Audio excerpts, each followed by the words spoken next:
hockey game is the best game you can name.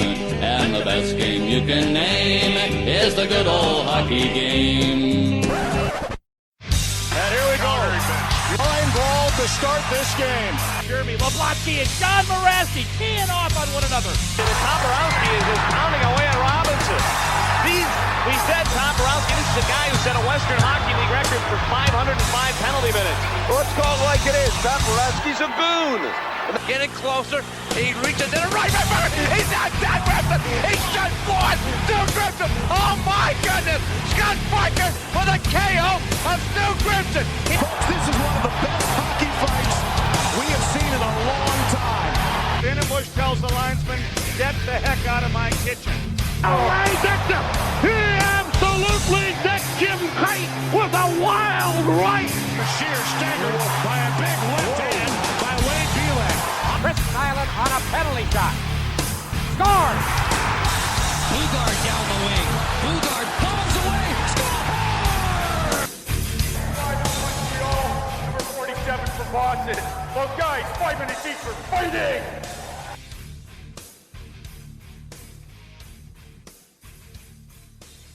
This should be good. This should be very good. Hello, everybody, and thank you for tuning in to episode number 66 of the Five for Fighting podcast. My name is Alec, your host, and this is the show, of course, where we focus on the players who drop the gloves and the fans who enjoyed watching them do it. The Five for Fighting podcast is, of course, presented to you by Six Pack Media Coverage. Six Pack Coverage covers many things, not just sports. They got fitness, travel, food, and they even started dabbling, from what I can tell, into the college aspect, not just in college sports, but general happenings around universities and kind of getting the students in there and involved. So more and more colleges are getting added to the network, as I can tell. So it's a lot of fun here over at Six Pack Coverage. And like I said, they cover all sports as well as, you know, the food, travel, fitness, everything like that. But they got basketball, baseball, football. And of course, I'm representing the hockey aspect of it. I don't think there's any other hockey shows on the network as of right now. But if you want to get your fix for the other stuff, you can definitely go and get it at sixpackcoverage.com, which the link will be, of course, in the description of this podcast. Today, we have a guest. You know I was hurting for guests if I bring this jagaloon on all the way out in Saskatoon, however you prefer to say it. Darren over at the Fourth Line Voice, we had a great time talking. As you can tell by the title of this video, it is, of course, we go over the 31, I know it's 32 teams now, but I can't really include the Kraken in there. So the 31 toughest enforcers on every single franchise, not currently, that's been in the franchise history. We went over and we did a dive into each and every team, starting in alphabetical order from the Ducks all the way down to the Capitals, and had a lot of fun. And it's, of course, it's always nice to kind of get a change of pace. He's my first guest, I think, of the new year. Way to ring in the new year, getting absolute garbage on there. But no, it's a good time. And it's, like I said, a nice change of pace. It's my first guest I've had on in quite some time because, like I said, battling the holidays and everything like that. I know he just had on Steve Parsons to do his top 5 toughest opponents. You had Yuka from Finland on. So I encourage you to go check out his podcast over at Fourth Line Voice. You can check his podcast, Twitter. I think he's on Facebook as well. It's just typed out regularly, Fourth Line Voice. And I encourage you to go check out his YouTube channel. He has a bunch of fights ranging from junior, LNH, CHL, UHL, the NHL. Any league, he's got it on there. I can guarantee it. Even junior B, stuff like that. So I encourage you to go to his YouTube channel and check that out. But had a great time, and I want to point out before we get going in here that this is, of course, all our opinion. This isn't the definitive end-all, be-all list. This is just our opinion, kind of going through every team, how we feel. Or like the parameters are kind of set a little bit very loosely here. I'd like to get him back on, and we were going to do a defunct team list for, you know, former teams like, well, the Winnipeg, we had to include the Thrashers for this one, but like Hartford instead of Carolina, stuff like that, and maybe covering on like the old Colorado Rockies or the California Seals, shit like that. So I think it'll be a lot of fun down the line. So I'll definitely have to get Darren back on. It's always a good time chatting with him. Him and I bullshit back and forth every day at least. So it's always fun to sit there and talk with him and get him on the podcast. It was crazy. I was looking at it. Easy for you to fucking say. I haven't had him on since the year 2020, surprisingly. I thought for sure I had him on last year, but I guess I didn't. So, well, I had the big hiatus last year, too. And speaking of hiatus, of course, Joe Lazito over at the Coliseum Chronicles just released his first episode today. I got through about half of it, and then I got hung up on a conference call, and then I kind of forgot to put it back on because I was driving while I was on this damn conference call. So I apologize to Joe. I'm going to finish. At least it gives me something to listen to tomorrow. But Joe, of course, by the name, you can tell, the Coliseum Chronicles, the penalty box. He covers exclusively Islanders, Enforcers, and tough guys, whether they were in their farm team, the AHL, and ECHL. It doesn't matter. If they're in the farm team or in the Islander system, then Joe will talk about them. He just came back with after his hiatus. He's been moving. He got a new job out at MSG, sleeping with the enemy out there. He's an Islanders fan, yet he's working at MSG. So maybe he's either changed his ways and has become an an anti-Islanders podcast, and maybe he's going to switch his gears over to the New York Rangers, or he's getting some intel over there, sleeping with the enemy, like I said, and he's trading some game notes with the Islanders.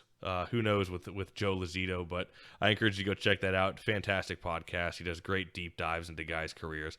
I'm trying to make this intro kind of short because me and Darren do go on for 2 hours, so there's plenty to listen to, so I'm not trying to take up all your time here. I'm trying to keep this at about 5-10 minutes, so as we're already going on 5 minutes here, so if I haven't been yapping enough.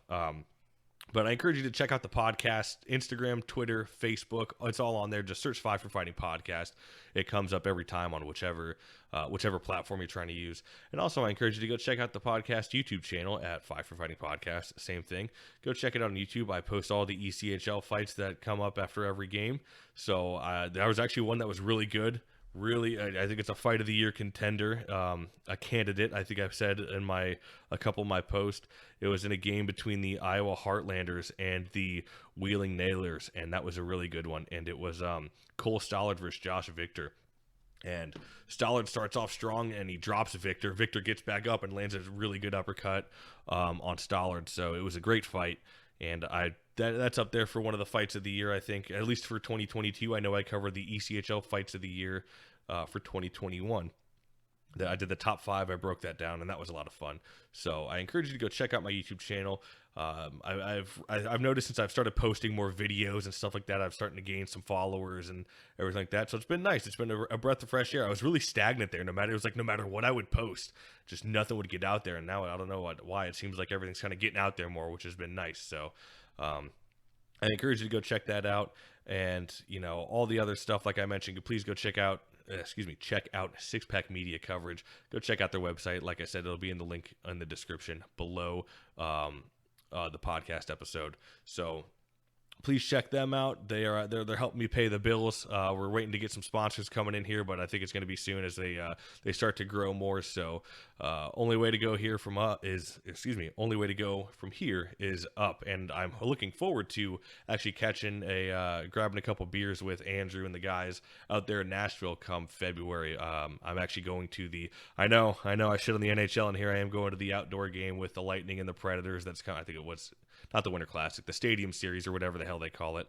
I'll be going there, but it's more so just an experience for Nashville because I'm a big country music fan, and that's the hub for country music. So I kind of agreed to go. My wife had to ask me like 10 times if I still wanted to go to the hockey game. I said, yes, it's fine. I'll go to the hockey game. It'll be cool. It's the outdoor game, so it's a little bit of it. It's not like I'm going to see a fucking game out at Raleigh, PNC Arena out in Raleigh to watch the Hurricanes take on the Maple Leafs. So a little bit better than that, I think. So anyways, guys, I'll get going. I'm trying to get some guests on for you. My last guest, the first week we set up, he had to cancel. And the second week I set it up, I had to cancel. So me and him were almost playing like setup tag here when we're trying to get back and forth on the day that we're going to record. But I have a feeling we'll end up making it happen this week. I got to message him right after this, actually, to get it all set up. And I actually just got off FaceTime with another guy who's pretty excited to come onto the show. That's just going to be another thing, setting up times. I think I mentioned that before. He's on the West Coast where I'm on the East Coast, so the time difference there is really big.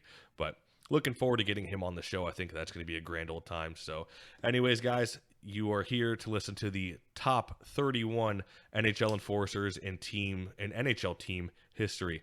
So without further ado, we will pass it over to myself and Darren. Thanks, guys, for tuning in. Hope you enjoy the episode. Here is Darren at the fourth line voice and myself breaking down all 31. I keep wanting to say 32. All 31 NHL teams. Here you go, guys. Thank you.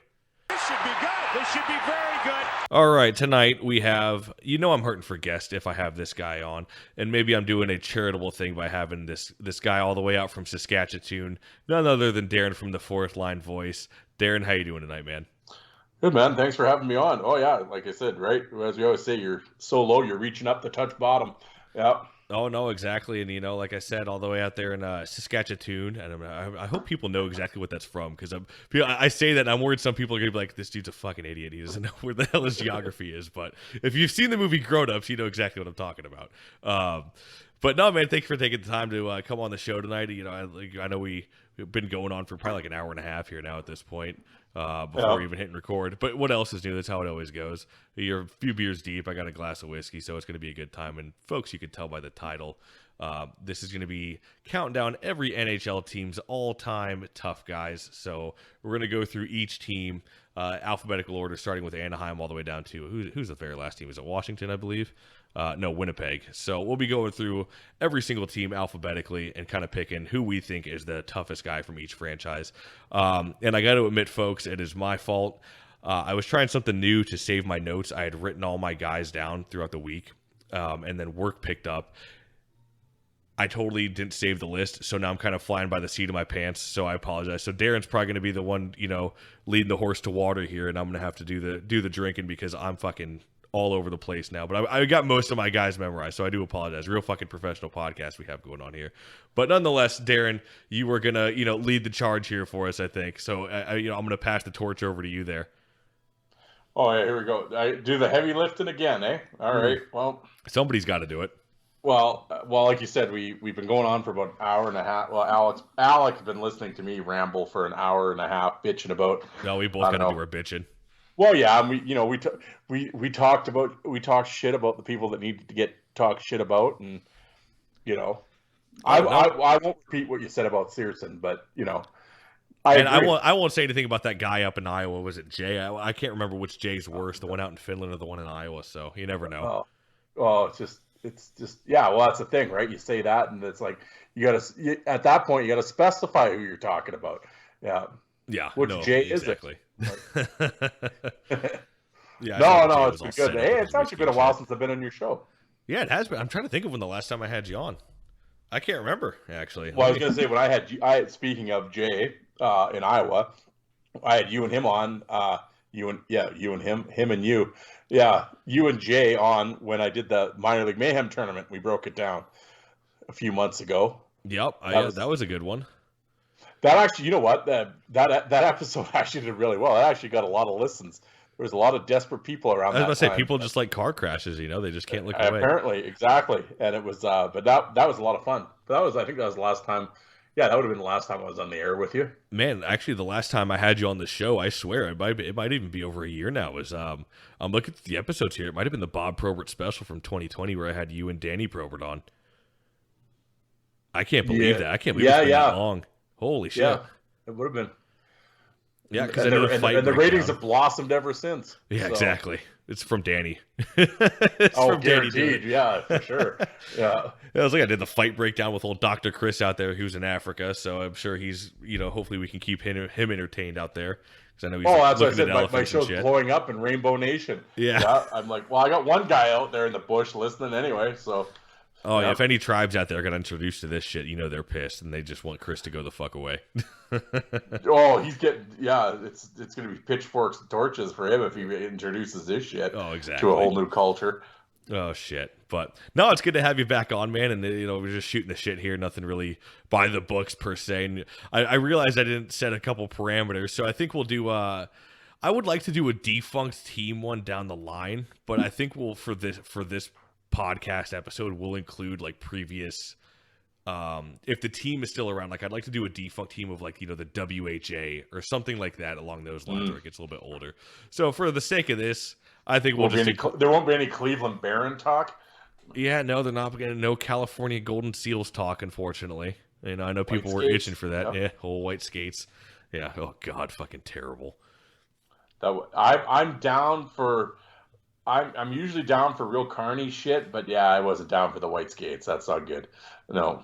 Well, no, and I like how, like, a little history lesson here for those listening that might not know what we're talking about. The California Golden Seals, they had like 4 different names. They were like the Bay Area Seals, California Seals, Golden Seal, whatever. So they used to paint their skates white, and because the owner used to own the Oakland A's at the time as well. I think it was Pat Finley was his name. And Charlie Finley, that's who it was. So he had the team paint the skates every time, so that if there was any puck marks on it, he would have them paint over it. So by the end of the season or whatever, a few games in, the skates would just weigh 900 pounds because they've got 4 inches of paint on them. So yeah, it's just absolute gong show out there in California with that team. I think they actually lasted a lot longer than they should have. I think I want to say maybe 11 seasons. Yeah, I don't know. I'm not quite sure how long. I don't know. But yeah, I remember hearing about that story. But and like I said, I'm usually down with the Carney shit. But the Carney shit's got to be minor league. Mm-hmm. I'm down with minor league teams doing anything possible to sell shit. Correct. I'm down with that. When an NHL team does it, it just smacks of desperation, and I hate it. But, oh yeah, like they had a live seal on the ice and shit like that. Just fucking nutty. Yeah. Yeah. But all right, we'll kick it off here. Anaheim Ducks. We'll start it off. And this will go back, of course, to when they were the Mighty Ducks as well. So, that's included here. So who do you have as the toughest guy of all time for the Anaheim Ducks? Well, like you said, we talked about this before we got going. It's like some dudes, they played on multiple teams, right? So it's like, okay, I'm not going to pick him to be the toughest guy on like all 4 teams that he played on. So it's like, but he probably could be, really. But I mean, I guess the answer is Stu Grimson. Yep. He played, he played 230 games there. So it's like, that's enough time, obviously. But Stu jumped around, but I think, obviously Stu was a tough guy in like Chicago and everything else where he got started, but it was like, I think he started to really come into his own, actually probably came into his own in Hartford, but it was like Anaheim is when he really, but then again, I mean, him and Todd Ewan made a hell of a 1-2 punch. Yep. Another guy that I was thinking about when you asked me to do this list is Peros. I was going to say George Peros. Yep. Yeah, because I mean, when I'm just looking now, I mean, he played the most games out of the tough guy. Like 356 games, he put in a lot of time there. So in terms of for longevity, all right, Now, if Peros ever fought, I don't think Stu was around when Peros was there playing, but. I was going to say, if Grimson and Peros ever fought, my money would be on Stu. Yes. Every day and twice on Sunday. But it's not that I'm knocking George, but I like George. He's okay. But anyway, I'm dragging this out longer than it needs to be. I'm like, holy shit, if we got 32 teams, I better shut up. But I would say Stu Grimson. That would be my pick. No, I would say, and the Stu Grimson is my pick as well. And for me, it was pretty much back and forth between him and Ewan, because I was just kind of thinking of like when from the time the team, became an actual thing. I think it was like 93 was when the team came around. Ewan and Grimson were kind of the big two back then, and you had a couple here and there. And I often forget that Brad May and like Todd Fedoruk and Thornton were even on the Ducks at one point. Yeah. And Peros was like the other contender, but I got to say, in terms of like actual toughness and enforcing, I think it's pretty hard to beat Stu Grimson on Anaheim. And yeah, you could do it, right? But like you said with the teams, the only other one I could probably put him on would probably be Carolina out of all the other teams he played on. Because from the other ones, there's definitely guys who I think go in front of Stu. But for the Anaheim Ducks, I think it's got to be Grimson. So I'm definitely I think that. Going forward with your exercise here, it's like okay, well, like I mean, everyone. It's not like we're holy really. I mean, you got Probert. Well, is Probert going to be the best in Detroit and Chicago? Wait, you're telling me, spoiler alert, that Probert was the best in Detroit? Well, have you heard of a guy named Gordie Howe? Well, I was going to say, saying that shit in Saskatchewan might be, yeah. But you know what I'm saying? So I'm not going to do that. I will pick a new guy for each team. So I will say now, spoiler alert, I did take Bob for Detroit, but I didn't take him in Chicago. So, the one cool thing that I actually always liked about Anaheim, outside of the stupidest name in hockey, well, the Kraken might be the stupidest name in hockey, but I hated the Mighty Ducks shit. But I mean, that was past you're a youngster. That was right in your wheelhouse, the Mighty Ducks movies. Of course, right when the movies came. I was in my 30s when that shit came out, so I hate the fucking Mighty Ducks movies. Oh, I had all that shit on VHS back in the day. Of course, but I will say the one thing that the Anaheim organization's always done is they have completely given guys like out of the blue, like 1-year deals. Like you had Kevin Sawyer, Garrett Burnett. I know people will shit on Burnett because of his balance. I fucking love Burnett though. I don't know why. Oh yeah, I just do. Oh yeah, and for my old Dub friends out there, Pete LeBoutillier, they had him out there for like 35 games 1 year for 170 minutes, and it's like they gave these guys like the 1-year shots, right? And it's like, they had Sean Thornton the 1 year. I mean, he won the cup with them actually. Yeah. When Anaheim won the cup, Thornton was a member of the team, but I mean, I think he only played there for 1 season, and then off he went to Boston or whatever. But they were really good at giving these guys, like the minor league guys that have put in the work, like Sawyer and Burnett. They gave them. That's the one thing I was always impressed with Anaheim. They gave those dudes NHL money for a year. Yeah. After all the shit, all the buses they rode, they made NHL money for a year.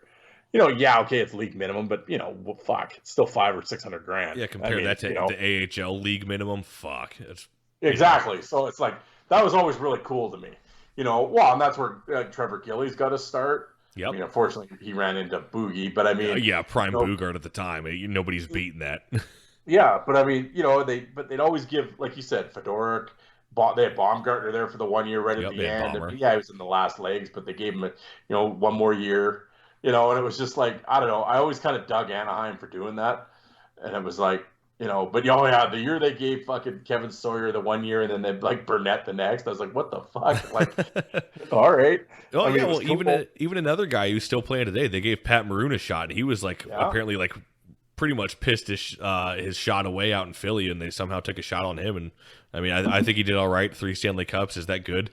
That's not bad. Yeah, in a row. In a row, yeah, to boot. So there we go. We got Anaheim down. On to the next. Well, we say 30. I don't think we did. Well, no, we did do one for the Kraken because it's 2022 NHL hockey. They're not going to have a tough guy. Spoiler alert, because it's the Kraken. Which, by the way, I know, like you said, is a terrible name. I agree, but if that shit was in the minors, I think it fits perfectly. Like if that was a minor, that is a prime minor pro hockey team name. But for the NHL, I can't fucking stand it. Oh yeah, no, it's atrocious. I'm like, of all, I just why? It's just terrible. This one was tough. I remember having to sit down on my list and really think about this one. But the Arizona Coyotes, or the Phoenix Coyotes, whichever you prefer to call them, who do you got for them?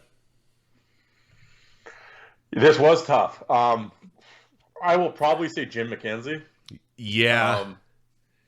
But and that's the thing. It's like McKenzie played on a few teams where I probably could have, because I was going to throw him in Winnipeg, to be completely honest, on the defunct teams. But it's like, or Rick Tocchet.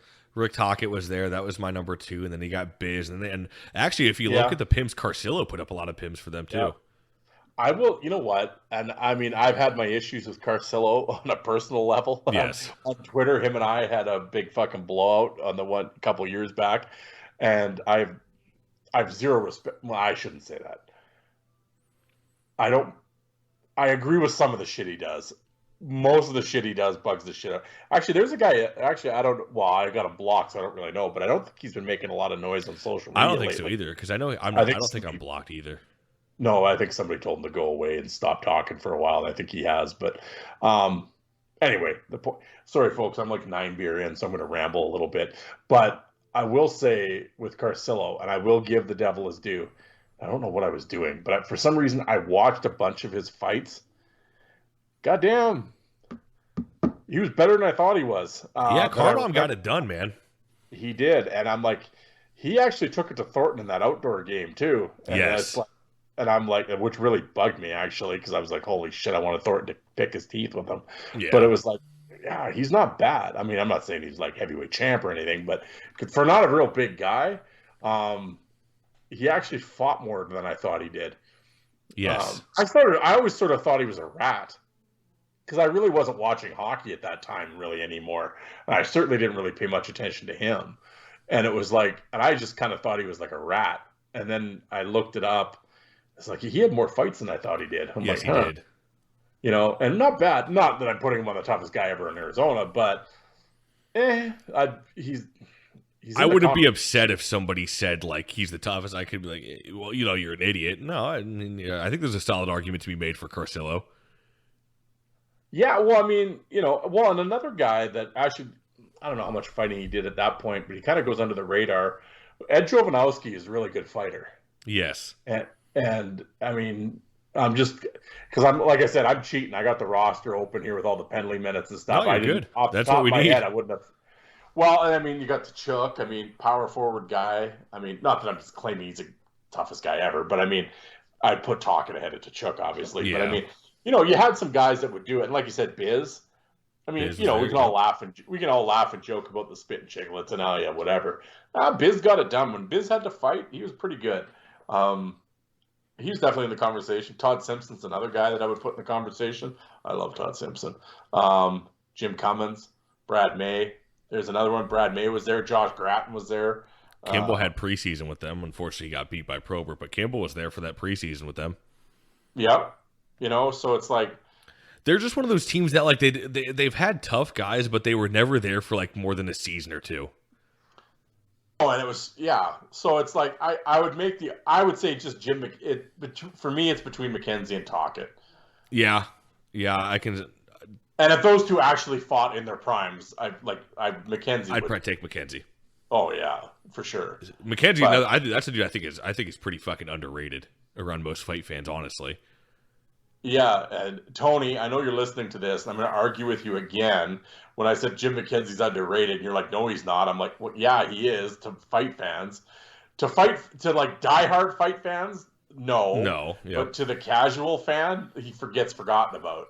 But Jim McKenzie was like, he would be in my top 20 for sure, just outside of my top 10. The dude was a killer, and he barely ever lost. I always say that much like George Laraque, the league is very lucky Jim was nice, because he would have like destroyed if he was like had a mean on. He would have destroyed, because when he did get mad now and again, he destroyed guys. Oh yeah. And like I said, everybody goes on and on about Twist and stuff. McKenzie took it. Yeah, he took him to Twist a bunch of times. Oh, and it's tough for me to admit, but he took it to Chris Nyland too, and that's hard because Nyland's my favorite of all time. But fuck, he stuck it to him really, really well. Yeah, and you didn't really see Nyland getting manhandled that much. Nyland was a pretty smart fighter, and for McKenzie to do that, I'm like, it breaks my heart. But goddamn it, McKenzie got it done. So I'll ride your coattails. I'll say McKenzie with that as well. Yeah. For Tony's sake, should we skip Vancouver later? I think. We're not doing that. Who? Yeah. Do they have a team? Yeah. I'm sure don't worry, Tony. We'll talk about your favoritist. Give us a little bit here. We're getting there. Yeah. Well, we got plenty more to go here. The next one, very rich history of toughness on this team. Boston Bruins. There's plenty to pick from here. For me, I think it's an obvious answer, but I want to see who do you got for Boston Bruins and their toughest guy of all time. Oh yeah, like you said, it's like. Yeah, lots of guys. I think you got to go Taz. Yeah, Terry you O'Reilly, have to. I would say so. You can't. What more can you say about him? Yeah, well, and that's the thing, right? I mean, you got whatever Jay Miller. I was going to say Jay Miller. Well, wait a minute, we're forgetting the biggest killer in all of Boston history. Of course, ask anybody who's watched the NHL for the past 5 years. It's obviously Zdeno Chara. Big Z. Z. Yeah. Well, I was going to put him with the Islanders. Oh, there you go. I was really going to get Lazito fired up. I'm sure Joe would just absolutely be tickled pink for that. Yeah. I only counted the people that wore the fisherman jersey in my Islander pick. Oh, well, I mean, I remember the one Boston list put Mike Milbury in there. It's just fucking terrible. Tremendous. That list was awesome. Yeah. Oh. But I mean, you got O'Reilly, Jonathan, Winsick, Byers, Miller, whatever, Cam Neely, Shawal, Sean Thornton. Yep. I mean, definitely put him in like 480 career. Man, I can't believe I just got Thornton's book. I haven't read it yet. I got to read it. Yeah, Taylor just sent it to me. I got it like a week ago, and I'm like, I had to sit down. But even just now, like he played 480 games, and that's like after how many games in the American League? Yeah, like he had to have played that many in the American League for sure too before he even got there. And insane. To play that and like I said, it wasn't like he was barely fighting in the American League. Like he put up at least 20 fights a year in the American League too. Oh yeah, for sure. No, Thornton. I'm down with Thornton. I don't know how anybody could sit there and say they don't like Thornton. Honestly. Oh, exactly. Well, like I said, you got Thornton. Well, Lucic. I know that gets a lot of heat, but really, I mean, guy played 566 games there. It's like, Yeah, I think Lucic gets. Yeah, well, I think he gets a lot of heat because people put him in the heavyweight category today. Yeah. But back in his prime, I mean, he was just a middleweight, and he was a tough dude who would get in the corners, and he scored 30 goals quite often. I think, right? But a couple times. Yeah. Well, that was the thing at the time. He's playing on the second line, and all these people are yelling, "Oh, Colton Orr beat him." Okay. Well, first of all, what's he fighting Colton Orr for? I mean, he's on the second line, scored 30 goals, and right. Colton Orr's not getting 30 shifts. Not knocking Colton. I love Colton Orr. Yeah, but big Orr fan. That's Thornton's job to fight Colton Orr, not Lucic's at that time. I mean, Lucic still fought him. Lucic's a tough enough guy. And I mean, I don't know why Lucic gets the shitty. I guess it's if people just hate the Bruins, so they're just going to shit on Lucic. And Lucic is mean, so people don't like mean. Yeah. I mean, now, I mean, back then I didn't hear everybody ever call him a bully, but apparently now that he is. But I mean, old man now. But it's like, I don't get the shit. I don't get the shit on Lucic deal, but whatever. Yeah. But no, I would say, for Boston, O'Reilly. Yeah, no, I got to say O'Reilly as well. And I mean, the dude, that's the thing people forget. People see O'Reilly as this big goon or whatever. Fuck, he was putting up points too. He put 606 career points. Yep, with 2,095 PIMs. So he was getting after it hard with Boston there. So you can't just call him a big dummy. I mean, he always had he was always fighting wide open. The left hand gets the lawnmower going, and he earned the name Taz for a reason because he's not sitting there throwing jersey jabs. That's for sure. All those guys, Winsick, Jonathan, they all had 20 goal seasons. Like they weren't fucking plugs. No, not at all. But O'Reilly, if he was putting up those numbers now, he'd be making $10 million a year. Yeah, like he's like 30 goal guy in 200 minutes and 20 fights, and O'Reilly was insane. I love Terry O'Reilly. He's awesome. No, for sure. And like I said, I think a close second for me for Boston would probably have to be Jay Miller, honestly, because he kind of as Steve went into it on your episode. I think they were breaking down when you guys were breaking down the Bob Probert Invitational. But he really kind of renewed the rivalry with Boston and Montreal, and the fights with Nyland and Miller, and just the brawl in the hall and everything, legendary clips. So I got to give a close second to Jay Miller. Absolutely. And like Miller was one of those guys when I was growing up in the 90s, and I'd get the assorted tapes and I'd play. I couldn't stand him. And I don't know why. If you ask me why I didn't like Jay Miller back then, I couldn't tell you, but for some reason I just didn't like him. But as I get older and a little wiser, I'd like to think, I've kind of went back and was like watching some of his stuff, and it was like, the dude never lost. Like he seldom lost. And it was just like, this guy's way better than I thought he was. And it was, he was just really good. And it was just like, holy shit. Like he's hanging with Probert and Dave Brown and all these guys. It was just like, all right, like son of a bitch. Jay wasn't bad. I mean, complete Carl Racky. I mean, but for sure. But he was a lot better. I don't know why I always liked Lyndon Byers for some reason, but I never liked Miller. But like Miller was way better than Byers was. But it was just like, I don't know. But Jay is solid, man. Yeah, I went back and forth between Taz and Jay, but I was like, I got to go to Taz here. Next team we got up, decent. Well, actually, in the 90s, they had a really, really pretty fucking tough team. Nowadays, terrible, just awful to watch. But the Buffalo Sabres, who do you have? That was my favorite team in the 90s. Yeah, Buffalo exactly. Sabres, loved them. So I think we're both probably on the same page here for who their toughest is. But who do you have for the toughest Buffalo Sabre of all time? See, this is I know who you're gonna say. I know you're gonna say Ray, but it was like, and he played 889 games, 3,100. Yes, I get it. But in terms of actual toughness, I would probably take Larry Playfair. That was going to be, the honorable mention. I'm going to say Rob Ray, but if you said Larry Playfair and somebody said, no, Larry Playfair, Larry Playfair it is. I don't see anything wrong with saying that Larry Playfair was the toughest guy for the Buffalo Sabres. The only thing that hurts him is there's limited footage of it, but if you go back and watch Larry Playfair fight, oof. He's a tough motherfucker. Yeah, and that's like just such a shame there's no footage. Yeah. And it's like, and that's what I was going to go with. I was going to say old timers that have watched the Sabres from back then, they'll all say Larry Playfair was they have him in their top 10 of all time. And I've always said I can't because I never saw him. Right. And I mean, I only saw a little bit, and I mean that's like putting Ferguson in your top 10. Well, I don't know, I've never seen him. Like you hear the myth. I mean, there's some Playfair footage out there, and he looks awesome in it, but it's just like, yeah, okay. But the thing with Ray, of course, is I've seen all of his stuff. Yeah. And it's just like, well, I don't know. So I'll say Ray just due out of longevity, and he did it for so long, with the asterisk of Larry Playfair in there too. Maybe I'll be like Teflon. I'm going to ride the fence on this. I'll take a duo of Playfair and Ray. But the 90s Sabres that I kind of grew up on, they were the best. They're the only team in NHL history to have 3 guys with 300 minutes in one season. Who were the 3? Was it Ray, May, and Barnaby? No, Gore Donnelly. Donnelly, that's who it was. But that was the thing. And then they had Barnaby. Yeah, they had Barnaby. Yeah, they had a stacked roster at the time. Oh, it was ridiculous. And then you I love Barnaby. Brad May is one of my all-time favorites. So it was just like, the 3 of them were just, yeah.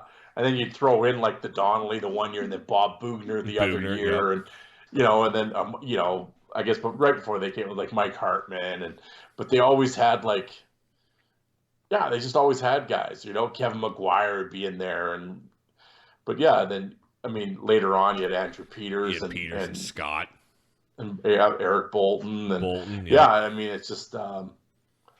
I was, but the 90s Sabres were like my favorite team. I love, Sega Genesis days, I was always the Sabres.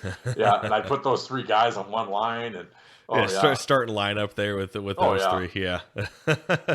No, I mean Brad May is one of my all-time favorite, like just in terms of tough guys alone. I mean, I like Ray too, but Brad May he's in probably my top 10 favorites. But Ray's definitely grown. I hated Ray for a while, but he grew on me. I've always loved Barnaby because he's just an asshole. Oh yeah, just a complete prick. Oh yeah, he's like Avery.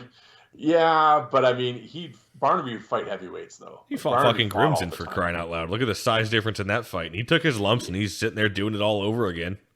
Yeah, I'm like Barnaby's fight card is really good, and he fought a lot of guys, and like he didn't duck people and shit. Like he was a dickhead, but I mean. And I if somebody said I hate Barnaby, I get why they would say it. Right. But I was a huge Barnaby fan. I loved him. Yeah, he was awesome. He's awesome on social media too.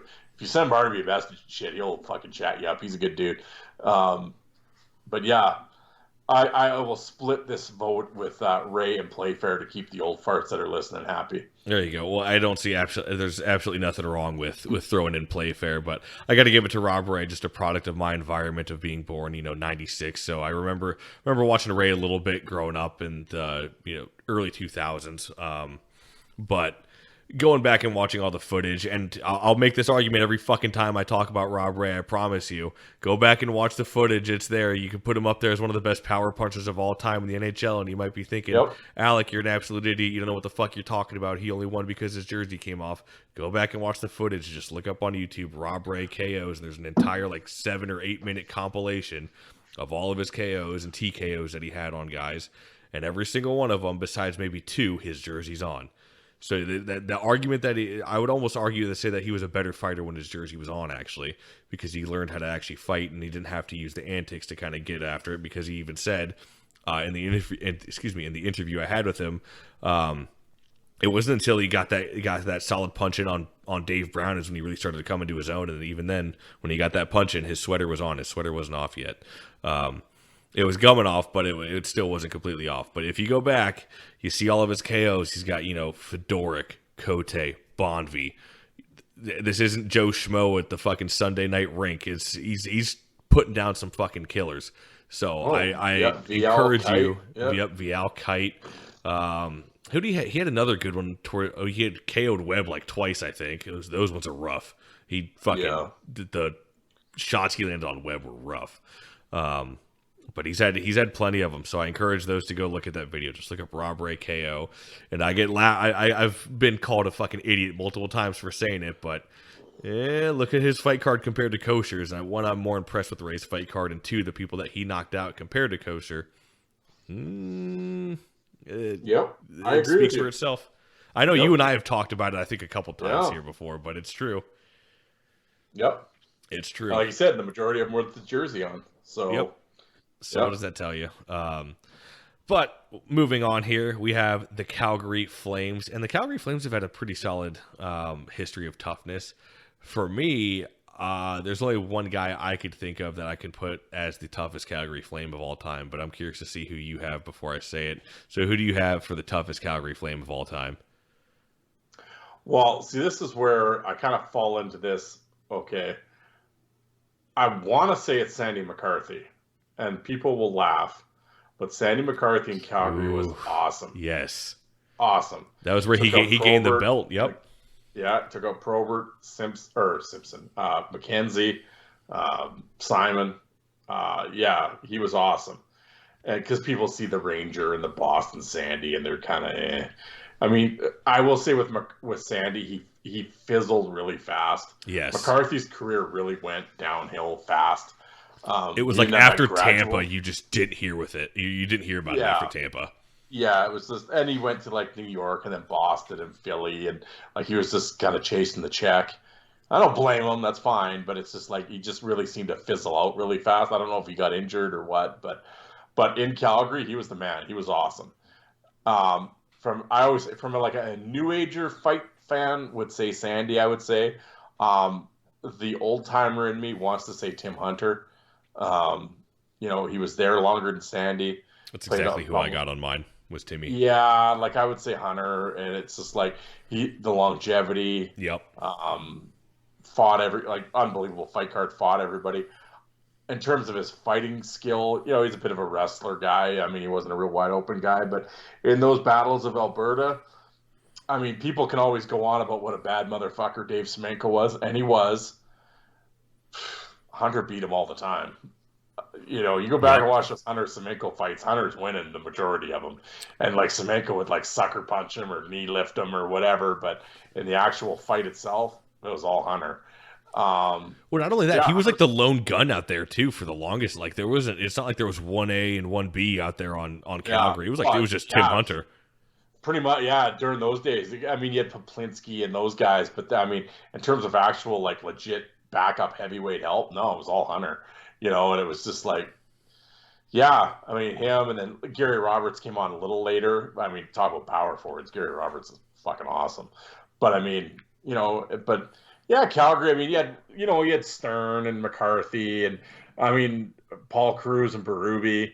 I mean, I was surprised just looking now that Berube. I didn't realize Berube played in Calgary that big, 230 games. I didn't think Berube was in Calgary that long. I wouldn't. Yeah, it surprised me. And Cruz at 246. I was like, really? I thought Cruz played legitimately 1 year in Calgary. Yeah. But yeah, the Cruz missile, he was awesome too.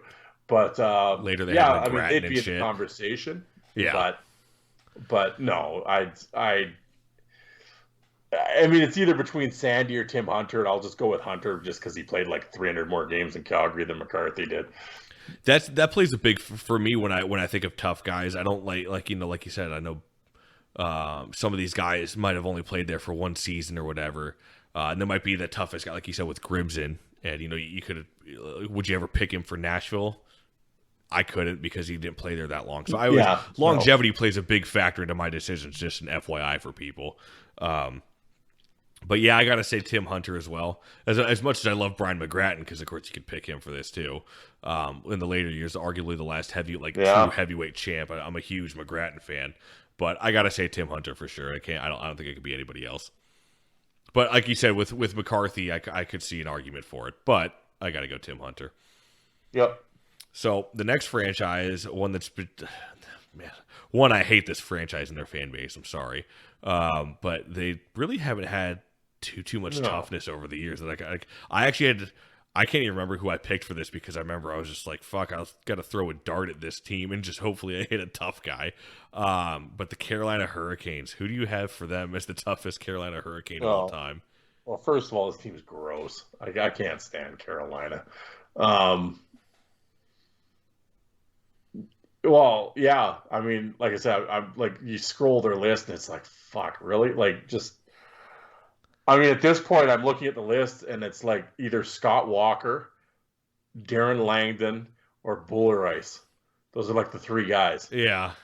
Outside of that, I mean, you had Grimson, but he played 1 year. Yeah, you had Dingman there for a year, I think, or 2. Yeah, I mean, and like, Brookbank was there for a year. I think Westgarth was there for half a season towards the end of his career. Like Gary Roberts, Commodore wasn't tough. I mean, that's the thing, right? So no, I mean, I don't know, Langdon, Walker, Buller Race. Well, Langdon, I guess. Yeah. I mean, I love Darren Langdon, and he's super tough. But I'm, Darren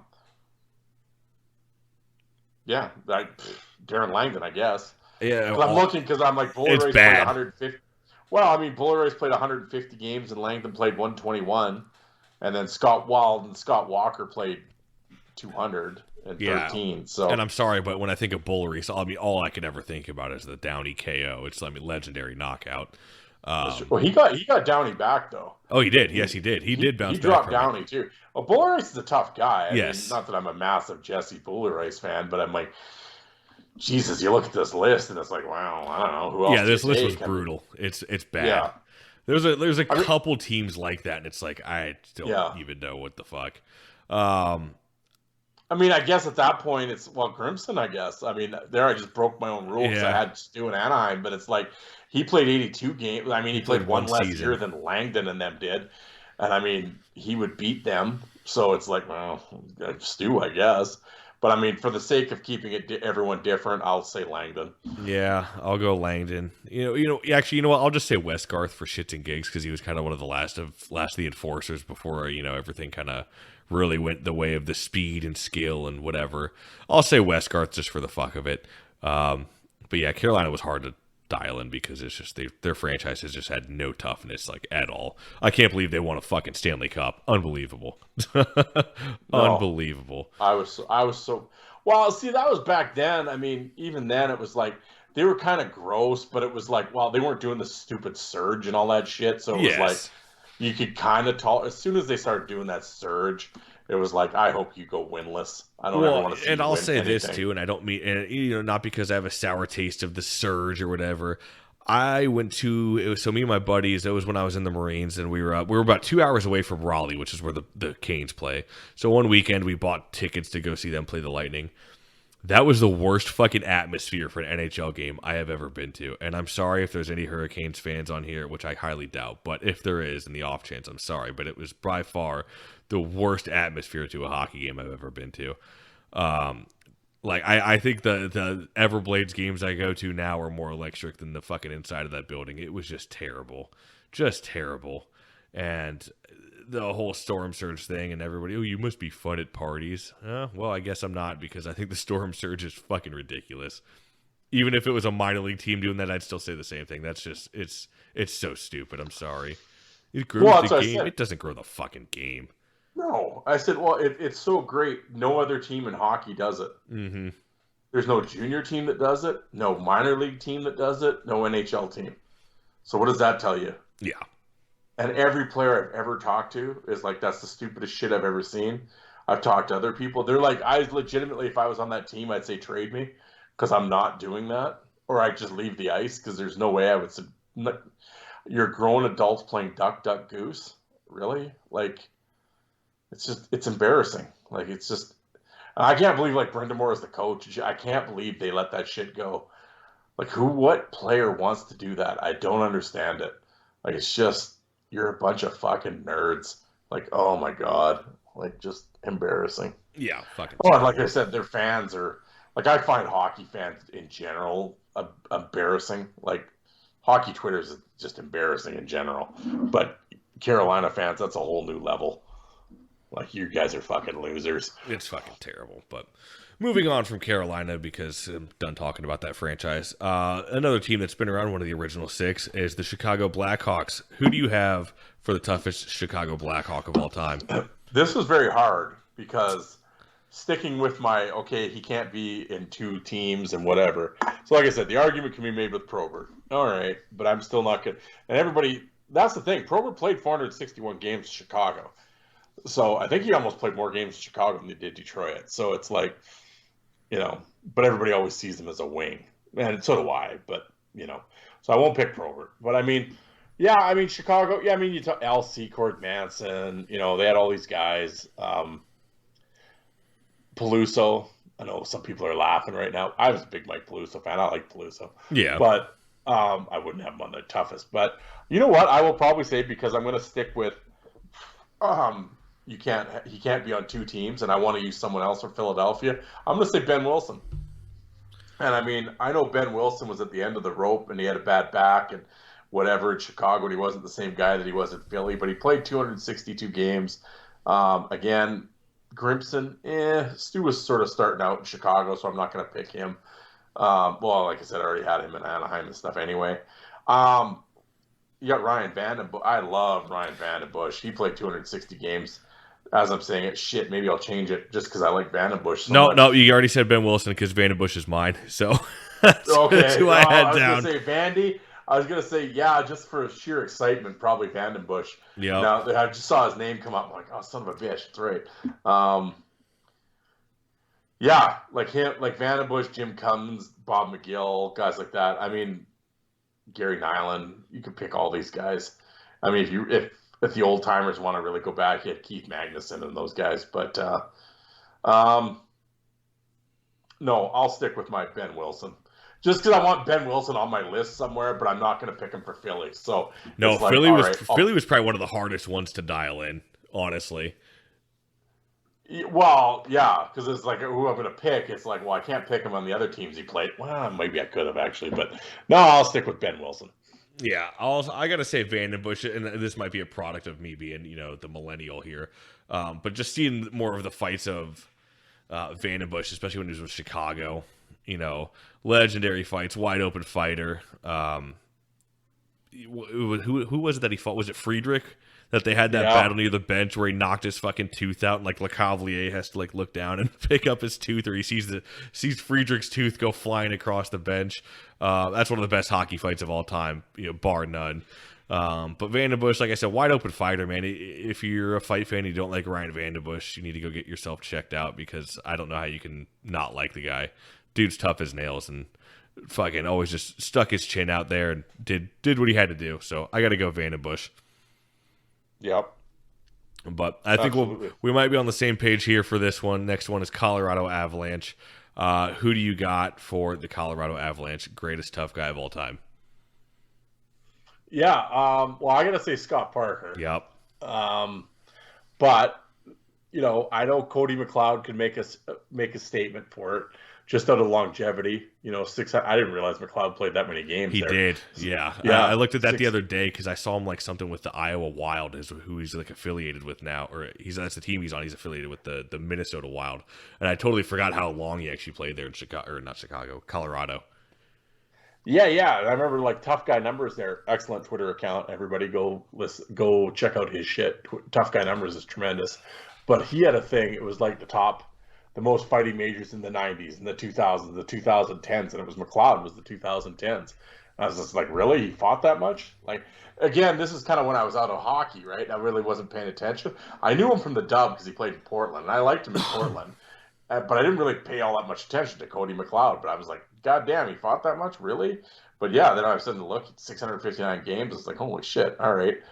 But yeah, I always liked them. Jeff Odgers was there for a while. LaFerriere was there. I like those guys. Another one, I always like Bordelot too.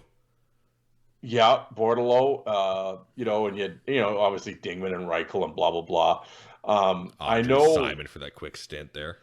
Well, that's the thing, Simon. It's always sort of like, because I know everybody in their dashboard's probably yelling at their dashboard, Simon. I'll get to Simon a little later, but I would. Parker, 237 games. I got to go with the sheriff, the legit sheriff, Scott Parker. What about Curtis McDermott? I've heard he's dethroned the NHL's heavyweight champ and is now taken over as the belt holder in today's NHL. Yeah, well, that's old Parksy had more fights on a road trip than McDermott has had in his career, so I'll still stick with. And I like Curtis McDermott. I'm not knocking. Oh yeah, yeah, of course. But no, I there won't be anybody that's been playing after 2010 on any of my picks. So no, the closest that'll get sniffed to that was McGrattan in Calgary, and I still didn't pick him. Yeah. So that was about as close. Yeah, as you got to fight more than 3 times a year to make my list. So no, I'm definitely. I guess if we're gonna Golden Knights, we'll say Reeves. Yes, what are you gonna do? But outside of that, spoiler alert. Yeah, wow. Yeah, I mean, who else was it gonna be? I mean, like, yeah, exactly. Yeah. You gotta throw Pacioretty in there. But no, I gotta agree with you, man. Scott Parker for doing it so long, and of course, he went to the Sharks for 2 seasons, and then ended up going back over there to Colorado. And yes, I know people are, but Probert got him. Yeah, Probert got everybody. Who gives a shit? God. Who gives a shit? But he did it for so long there, and I shouldn't say for so long. He unfortunately had the concussion problems at the end of his career, and still deals with that now, from what I understand. But he seems to be doing well, and he was nice enough to actually go. That's why I laugh at everybody when he was live in the Enforcer Appreciation Group doing a nice little discussion with everybody and talking. He was the coolest guy ever. But you posted, oh fuck yeah, but he was a punk and blah blah blah. Oh no, but he was cool when he was live in here, right? So fuck you guys. Sorry, it's my rant for the day on Scott Parker, because dude was super nice, went live in the Enforcer Appreciation Group and gave away a puck to somebody who guessed a correct trivia question for Scott Parker. So big shout out to him and his family. It's super nice people. But yeah, I got to give it to Scott Parker here. Yeah, if you're a fight, how do you hate Parker as a fight fan? Who are these people? I don't understand this. No. It's because he plays for Colorado? Like, take your fanboy glasses off. Like, stop. Like, just, I don't, whatever. I don't get it. The guy fought everybody, would fight, give her shit and wide open, and yeah. Well, Probert, shut up. Like, just. So when you bring up Probert, do I have to scream Tamer every time, or Morissette then? Like. Well, and the thing with Parker, and I will say, because it goes back, well, it was before your time, but it was like, it goes back to the message board days. Parker came in with a lot of hype. And because he was the one guy that everybody saw in junior all the time, because he was the only guy that had footage, right? Because that guy Kevin was out in Kelowna filming everything, so we got to see Parker's entire junior run, his entire American League run, and then into Colorado. And he was well worth the hype, because he's the best junior fighter I ever saw, and he murdered guys in the Western Hockey League, and then he was pummeling guys in the American League, and so you saw the footage, and it was like, God, this guy is the next one. He's massive, and he had that little brief call up, and he had the big fight with Twist and all this shit. It's like, holy shit, this guy's 20 years old, and he's fighting Twist, in his first fight and whatever, and he hung with him, and that was in Twist prime, and it's like, holy shit, yeah, this guy's going to be a killer for years. And it was like, no one could have lived up to that hype that was built up on the message board of him. And then Joe Lazito talks about it even on my interview with him, when Joe was doing the Tough Guy magazines and the rankings. Fight fans hung on to that, because this is before the internet. We hung on to those magazines and those rankings like it was gospel. And Lazito put Parker in there. And so it was right. Holy shit, he's in the magazines, and we're all talking about him. And then, he has the thing with Probert, whatever. And then it's like the air got let out of the balloon for some people. And then some of the guys that were pumping Parker up had a lot of heat on the message board, so people didn't like the actual poster on the message board. So, i.e., that transfer to I hate Scott Parker too, because I don't like this guy that's posting about him, and that whole shit happened. And I still see it today. Years later, I still see the same people shitting on Scott Parker because they didn't like the guy that posted about Scott Parker in the first place, and it was just like, oh, and you read that shit, overrated. And all this stuff. He never lived up to the hype. Well, no one could ever live up to that hype. He was supposed to go undefeated for his career and knock everyone out. That was like the hype. It was, it was just fucking ridiculous. And it's like, you go back and, okay, you keep yelling about Probert knocking him out. Okay, who else did?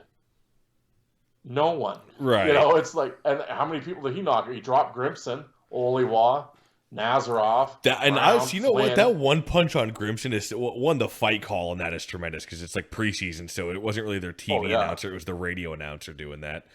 But just to one punch Grimson, and I mean, it wasn't even grappling. It was still on the square off, and it was almost very reminiscent of like the Downey Buller Reese kind of KO where Grimson. I don't think Grimson was going to throw the punch, but I think he went to grab Parker, and Parker just pounced on that opportunity. Came over with the right hand, drops the shit out of Grimson. Like, that was like unheard of too. Like that just, but people for whatever reason they forget about that, but they'll remember the Probert fight. Oh, yeah. Okay. Well, Grimson, Olawat, Brad Brown, Flynn, like he's dropping all these guys, and then like people and like Larocque and Brashear, they never beat him. Yeah. I'm not saying he beat them, but it's like okay. He was right there with them. Yeah, but people just go on and on about, he never lived up. Well, what did you want him to do? Like, I don't get it. Now, am I saying Scott, he's top 10 all time? Well, no, I'm not saying that, but it was just in terms of that message board vibe at the time, because like I said, I was right in it at the time because it was the late 90s, early 2000s. That's when, the internet started going off and fried chicken fight board and stuff. And yeah, he was a big talked about guy on the boards. And he took a lot of shit. And then fast forward, like you said, 20 years later, post a Parker fight or a picture in the fight group now. Still the same shit. It's like, really? Like, still? It's just like, I don't get it. I don't know. And he's a super nice guy. Like, yeah. Fuck you. You people listening, just fucking lay off. Fuck. I'm actually I'm gonna do an experiment here, and as we're doing this, I'm about to go post in these fight groups just a picture of fucking Parker, and we'll see how long it takes for a Probert comment to come on. I can't wait. This will be great. But so moving on here, we have, and this is another team that was pretty hard to dial in, and I think you and me will probably be on the same page. But the toughness and their history has not really been there that much. They're a newer team for one. They've only been around since 2000, so of course the expansion team. The Columbus Blue Jackets, but who do you have as the toughest Blue Jacket of all time? Well, I mean, it comes down, there's three guys you have in their history. You have Bull, Shelley, and Dorsett. Yep. Are the three guys. Eliminate Dorsett out of it, so you got Bull or Shelley. Well, you could go with Jared Bull for longevity because he played 500 games. But if Jody Shelley played 380, I would probably go with Shelley because he's the original. And I would say if Jody Shelley and Jared Bull fought in their primes, I would give the win to Jody Shelley. So I'm a big fan of Bull, and Dorsett too. I like all three of those guys. But I'm going to go with the OG. I'll go with Jody Shelley. That's exactly who I had too. And of course, he had the 3 fights versus he fought Probert 3 times in one game. So, I mean, that alone could probably just get you at number 1. That's probably what got him his contract, right? So. Exactly. So, I mean, they haven't had that big of a history for tough guys. Like you said, it's pretty much him and Bull, really. So, I got to give the nod to Shelley as well there. Yep. So, there's really not much to say for that one. But we'll go on to the Dallas Stars here, not the Minnesota North Stars. I think we'll do a set. Well, maybe we'll include it in here because the Dallas Stars kind of another team who haven't really had too much toughness now that I really think about it. I almost can't remember who I picked on my list for this one. It definitely wasn't Roussel. Roussel's like the last guy that they've had. But who do you have down for Dallas? Maybe you'll jog my memory here. Well, you have Roussel. I mean, he had 400 games to the longevity, and I mean, you had like a Steve Ott or Brendan Morrow. I mean, they're kind of ratty, but they'd fight whatever now and again. Jamie Benn, whatever for the newer age fans. I'm a big, and he's completely underrated. A lot better.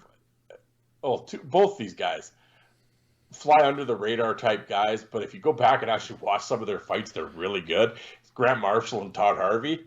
I love both those guys. Okay. Well, that's not who I'm picking, but it's like go watch Grant Marshall, Bob Probert. Awesome fight. And then go watch Todd Harvey versus Terry Ryan. Tremendous. I like both those guys. It came down for me between Chris Barch, John Erskine, and Shane Churla. Yeah, that's a tough 3. Yeah, I'd probably say Churla just because I don't know. I just like him more than the other three. But Churla kind of falls into that Minnesota years too, right? But played 109 games with Dallas, so I'll just take Churla at that point. But Erskine was really good. Actually, Erskine's a guy that really flies under a lot of people's radars. Yes. But big D man, really good. I think his problem is he just doesn't fight. He didn't have like the fight amount as quite like the other people did every year, where they'd probably have more fights than Erskine. But when Erskine would actually get up and drop the gloves, fuck, he was tough, dude. He was hard to beat. Erskine wasn't getting dropped anytime soon. No, he was really good. Another guy that played there just kind of a year and a bit, Bill Heward. I wanted to pick Erskine, but I remember I was like, he's only been there for this amount of time. Yeah. And Bill Heward was the other guy. He only played about a year and a bit. Another guy really under the radar. But Grant I really liked Grant Marshall, but I just can't toughest guy ever in your organization. I just can't say it's Grant Marshall. I don't mean that in a mean way, but it's just like, no. Churla. I would say it's Shane Churla. If I remember right on my list, I'm almost positive I went with Chris Barch. Yeah. And I know he gets a bad rap. He fought a lot more than I thought he did. Yes, and I thought about it earlier today when you were talking about with May fighting for Anaheim. The fights he had with Chris Barch, I think he was with Anaheim for a couple of them, and then I think he also fought Barch when May was in Detroit. I could be wrong, but the fights that they had were phenomenal, like marathon, toe-to-toe battles, insane. But I know Chris Barch might get a bad rap, and he probably lost more than he won, but I kind of appreciate those guys more because they just fucking, they go out there, they drop the gloves, they know they might not win every time, but they're still doing it. So yeah, I gotta respect the hustle on there, and I'll go with Chris Barch on that one. Yeah, and like I said, Barch is one of those guys again for me. He just falls into that dead zone where I wasn't watching hockey really. Yeah. So I never really. I'd see his fights here and there when it came up on Twitter or something, but I never went and actively searched out Chris Barch fights, but I don't know. I looked it up for some reason. He surprised me. I didn't think he fought that much, but he did. And yeah. No, yeah, again, I agree with you. Like I could see Barch. Yeah, for sure. He played almost 300 games in Dallas, so yeah. Do we need to even, kind of go into detail about the next team here? What, Detroit? Yeah. No, it's Probert, and let's move on. There we go. God forbid if we pick anyone else. So yeah, no, and then I know we're going to get screamed at that it was Gordie Howe and that it's going to be a look at the Lou Fontanado fight. Yeah, we know. Next one here, though, should be pretty good, is the Edmonton Oilers. Who do you have as the toughest Edmonton Oiler of all time? Well, again, you kind of have your big three, right? Yeah. You got Semenko, McSorley, and Larocque. And it's like, with probably Kevin McClellan, and you can make an argument for Dave Brown probably too. Yeah, it's like, I don't even know how many games Dave Brown played there. Probably here it is, Dave Brown, 140. Yeah, so what? It's like a season and a half. Yeah. So but no, out of all of them, it's Larocque, George. Who I would pick. I've always said with Semenko. Semenko was a great enforcer. He wasn't a great fighter. Yep. He was a good fighter. I'm not, he wasn't the shits or anything, but I got Marty somewhere else. But I think you probably got Marty the same spot I have, man. Yeah. So you had Louis DeBrusque. Now there's a guy who came in with a lot of hype. I don't know if he really lived up to it. I wouldn't say he did. But he wasn't bad. Just his heart wasn't in it. A guy that completely goes under the radar is Kevin McClellan. Yep. Kevin McClellan was fucking awesome and decent player. Completely falls under the radar in those dynasty teams because you always think McSorley and Semenko. But McClellan, if you go watch Kevin McClellan fights, awesome. Wide open. Oh, yeah. I was about to say he's wide open toe-to-toe. I fell down the McClellan fight hole one time. And I think it wasn't – I was younger then, but it was when Ice Guardians first came out, and I remember somebody mentioned Kevin McClelland on the Ice Guardians video. I was like, let me look this guy up, and fell down the rabbit hole of McClellan fights. I was like, holy shit, this dude is awesome, man. And I think you nailed it on the head there that he definitely goes under the radar for a lot of people. Yeah, he does. He's like second all time in their penalty minutes. Another guy, he's never saying he was the toughest guy, but Kelly Buchberger played there forever, fought everybody. The win-loss record probably isn't the greatest, but if I always said, and not a better player than people give him credit for. I said if you had a team that if everybody played as hard as Kelly Buchberger played, the Oilers would have a lot more Stanley Cups. He was, I mean, that guy's there. You build teams around that guy. That's a locker room guy if there ever was one. But yeah, I'd say definitely George Laraque is the toughest Edmonton Oiler. Yeah, I think George Laraque had his best years there in Edmonton. Mm-hmm. I'll counter you and I'll say I put Dave Semenko on this one. Just for the fact that, he's kind of Gretzky's bodyguard and everything like that. But obviously I could definitely see Laraque being number one. I have no issue with that at all. And I'm sure most people won't, and they shouldn't. Like you said, it came down to the big three, and you could intertwine any three of the guys in there. But I think it really comes down to Laraque or Semenko. So I went with Semenko. I remember that one on my list. I went back and forth between him and Laraque, but Semenko was who I had down, and I put him in the top 10 greatest enforcers of all time on that list that I did a couple weeks back. So I gotta go with Semenko there. Just like you said, better enforcer than a fighter. So I think that gave him bonus points for me. Yep. So moving on to Florida, another team, they've kind of had a couple guys here and there. I'm curious to see who you picked, actually. I think we might be on the same page for this one as well, but we'll see how that turns out. So who do you have as the toughest Florida Panther of all time? Yeah, I mean, there was a couple guys there that they played a season or two, and you could throw them in. I mean, Tedarenko, Darcy Hordichuk, guys like that. Yep. But another guy that I think completely flies under the radar. I mean, there's two dudes, and they played at the same time. So I mean, they're an unbelievable tag team. You got Laws and Morrell. Yep. I will say Paul Laws just because he played 200 more games than Peter Worrell did. Yep. But Paul Laws, unfortunately, with the wrist injury, had to retire early, which sucks. But Paul Laws is awesome, and he never gets talked about, and that's a shame because he was unbelievable. I fought the Laws, and the Laws won, and the Laws did a lot of winning. And Paul Laws is fucking awesome, and that's who I'm going with.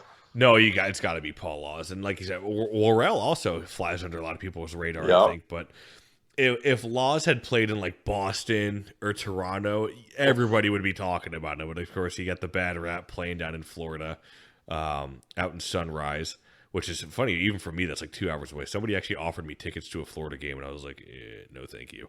But Paul Laws, man, he had another, speaking of Steve Webb, he had that really nasty KO on Steve Webb, and just a tough dude. It's unfortunate, like you said, with the wrist injuries that he had, but I could see an argument for Worrell, but I mean, he had Peros there in the later years. Same with, it was like Peros and Thornton were like kind of like the last real tough guys on that team, and they were both at the end of their careers when they got there. So I got to go with Paul Laws, like you said, though. I don't think it could be anybody else at all. No, yeah, I would think so. It's him or Worrell, one of the two. Yep. Yeah.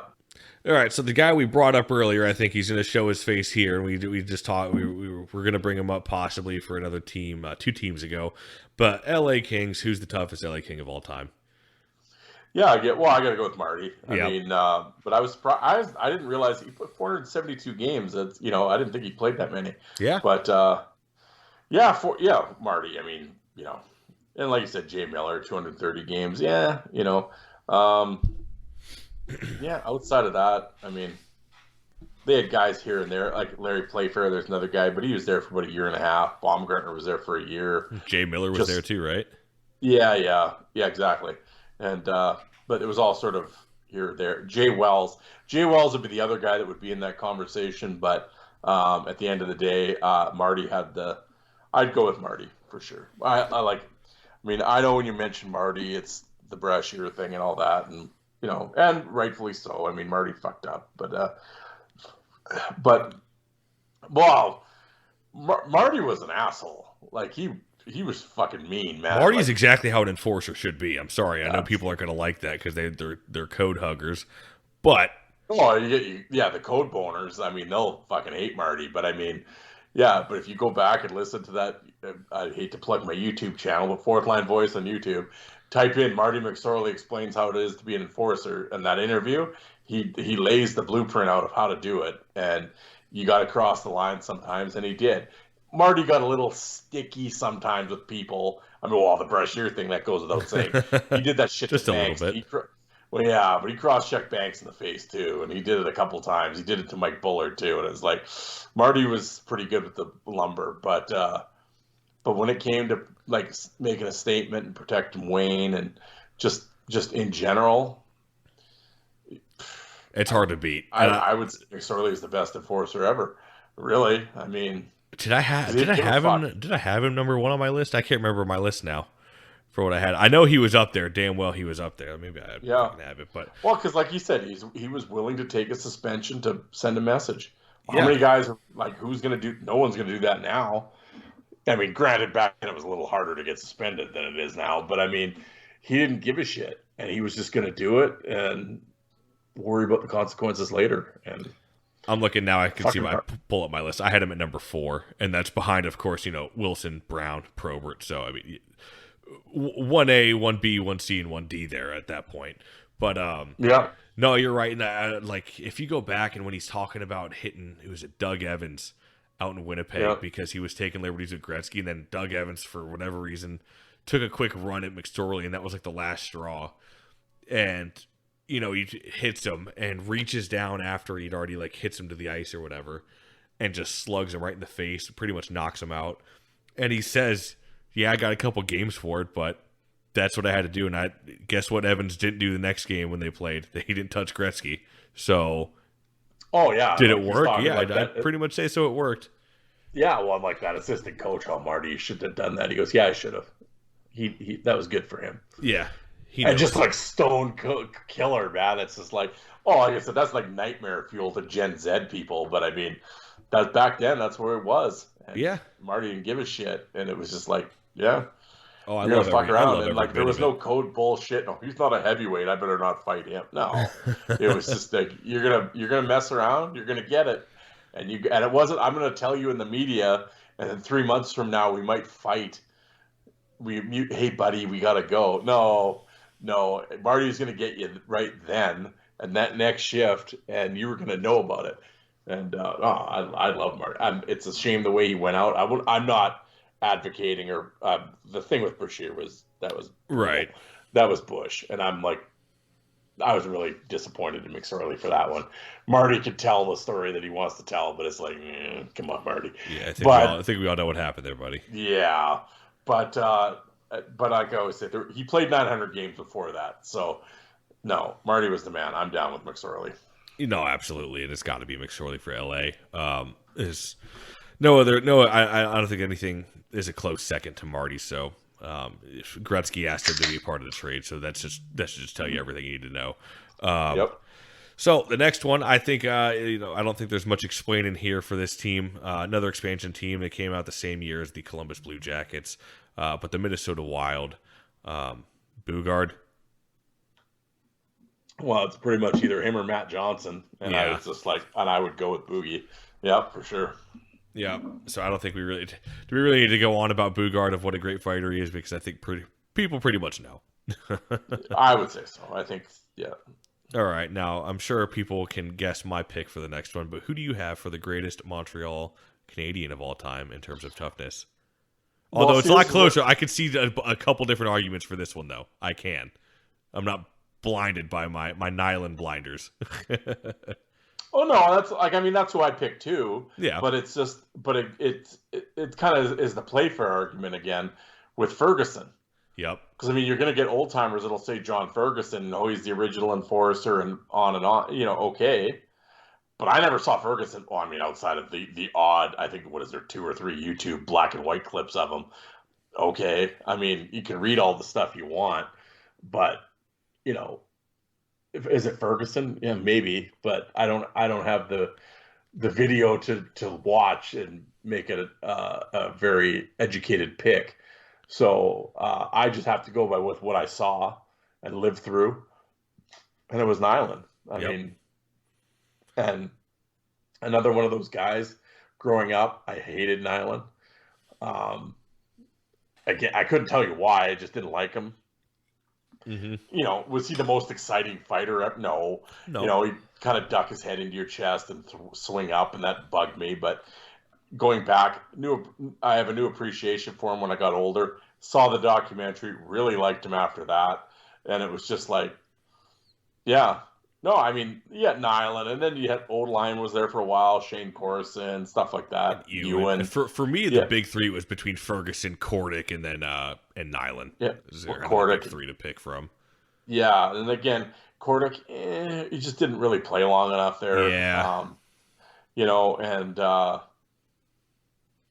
it was. I'm just kind of scrolling Turner Stevenson. But Nyland. It's got to be Nyland.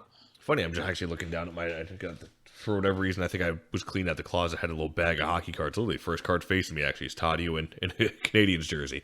But yeah, and folks, you got Nyland to thank for this show. Whether that's a good thing or bad thing, if you want to go motherfucking because you hate the show, then maybe go take to Twitter and to go tweet at Nyland.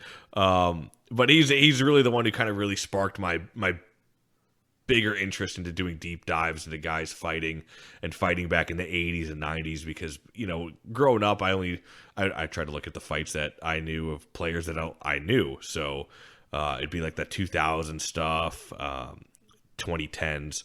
So it wasn't until it had to have been close to 2012, 2013 when I saw that Last Gladiators documentary on Netflix. I wish like hell it was still on there. I used to have the DVD and I lost it in a move. I got to buy another one off eBay. I can probably get it for like $5 or something.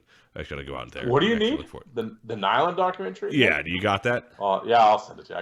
I got like two of them, three of them actually. I think. Yeah, they were in the $5 like Walmart bin, so I just kept buying them. I have three of them or something. Yeah, I can send you one. Yeah, I got to get one of those again. But yeah, because of Nyland, that's how it kind of started, this whole love for the Enforcer and fighting in hockey. And so you guys can thank Nyland or motherfucking for making this show and the podcast what it is today. So. But what more can you say about Nyland? Lone gun, do it. I should say lone gun. He had help here and there, but for the most part, and he was still playing a regular shift out there, and he was fighting guys like that, Dave Brown, McSorley, absolute killers back then. So it's hard to say it wasn't Nyland. Yeah, now I hate Nyland again. Yeah, exactly. So we'll move on. This is a tougher one, but I'll see who you pick, and I'll see. We'll see what you say here. But this one is another expansion team from the later 2000s, or excuse me, later 90s, early 2000s. The Nashville Predators. Who do you have as the toughest Nashville Predator? I scrolled the list here. Nashville has not had tough guys. It's their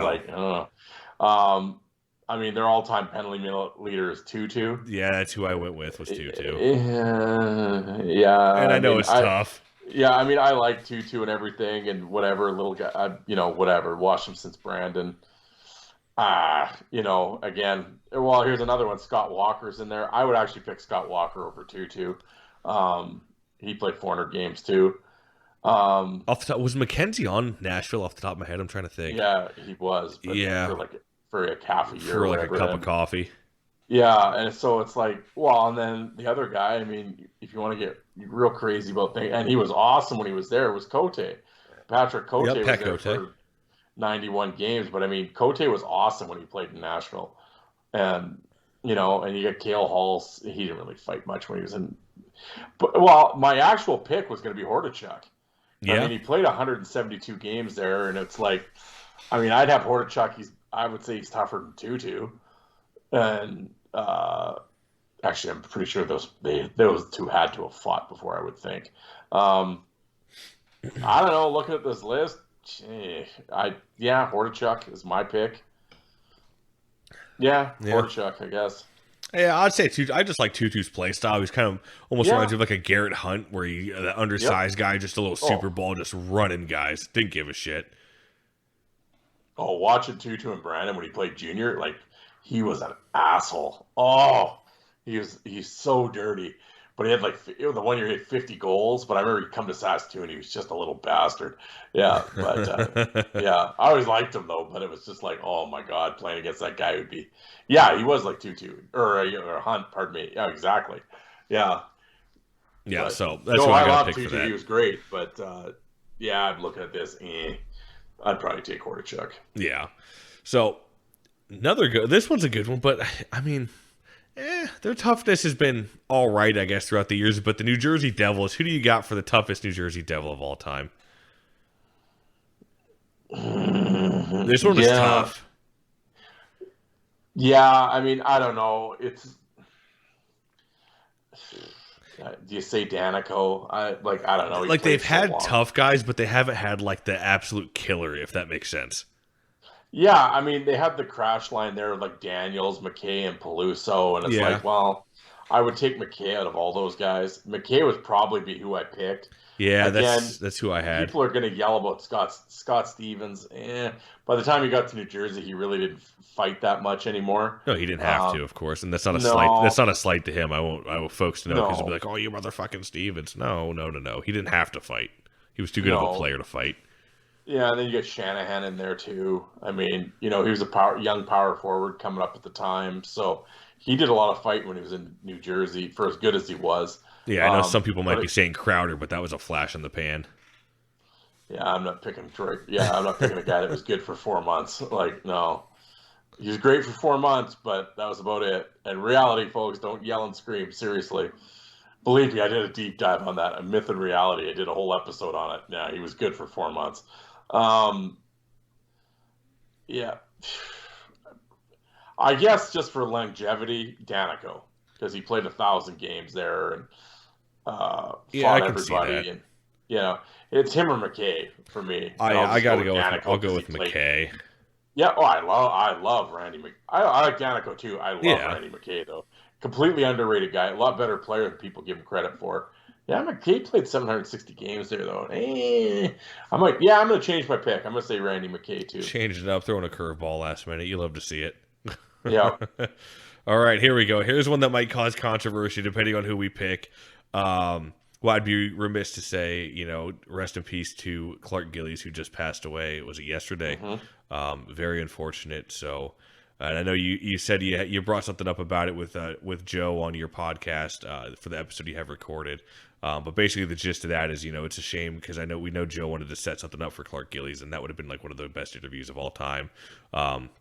With Clark Gillies because Joe does such a great job with the Islanders. But rest in peace to Clark Gillies. It's unfortunate. It was very sudden. So one of the toughest to ever do it. But who do you have as the Islanders' all-time tough guy? Well, yeah. I mean, it's... now that he passed away, it seems almost like... I guess you have to take Gillies. But the old timers would always talk about Gillies, how great he was and all that, and he was, and a Hall of Famer and all that. But in terms of his toughness, the thing I know, Gillies, for me, in my personal opinion, he just never fight enough. That's why. And I got some flack for my top 10 list that I didn't include Clark Gillies, and I said the same thing though. It's like I'm not denying he wasn't tough. Dude was tough as nails, and when he did fight, he was phenomenal. He just didn't do it as often as the other guys on the list, and that's what kind of held him back a bit. And it's no slight to him because he is one of those guys. He's like a Stevens, too good of a player to be fighting all the time, right? So I'm not gonna, lump him in with a guy like Nyland or something like that, or Probert, where they're fighting all the time, constantly. Yeah, and it's like, you have Nystrom as well. Nystrom was great. Yep. Lots of fights. Well, and another one, Eric Cairns. I mean, Eric Cairns is like probably the top guy in the league for a couple of years, and that was when his New York Islander time. And it's like, you got to throw the big man in there. I love Cairns, man. Oh, yeah, he was awesome. And then I know he gets a lot of shit, but it's like the dude did it forever on the island, and it's like Fakota. I mean, people, fuck him and his body. Well, okay, I'm not saying Mick. The guy did it forever, fought everyone multiple times. His fight card is unbelievable. Tons of fights, 500 games with the Islanders. I mean, guy had like 4 times more fights than Gillies had. So it's like, now head ups in their prime, straight up. Yeah, I'm thinking Gillies probably beats Fakota, but I guess your point is that it's the toughest guy per team. So, okay. I guess I'm sort of getting wrapped up in longevity and stuff, and I probably shouldn't. If it's the actual toughest guy, it's Clark Gillies. Gillies. I'd say so. Yeah, I'll be the product of my environment again. I gotta say Eric Cairns. My fandoms is probably my fandom. Excuse me, my fandom's probably in the way of that one. But Eric Cairns, I mean, such a big dude, and I probably it's like attached more to him once I interviewed Pat Barton, which I highly encourage anybody to go check that interview out. Not to plug the podcast in too much, but tremendous interview with Pat Barton, who played with Cairns and Jr. and knew Cairns was almost kind of gonna be done after the Rangers because it really just wasn't clicking for him. And it's like that with a lot of big guys. Like Bugard had that issue when he first started out, and these guys are so much bigger. What's that saying you always say? Big paws, little puppy with big paws, right?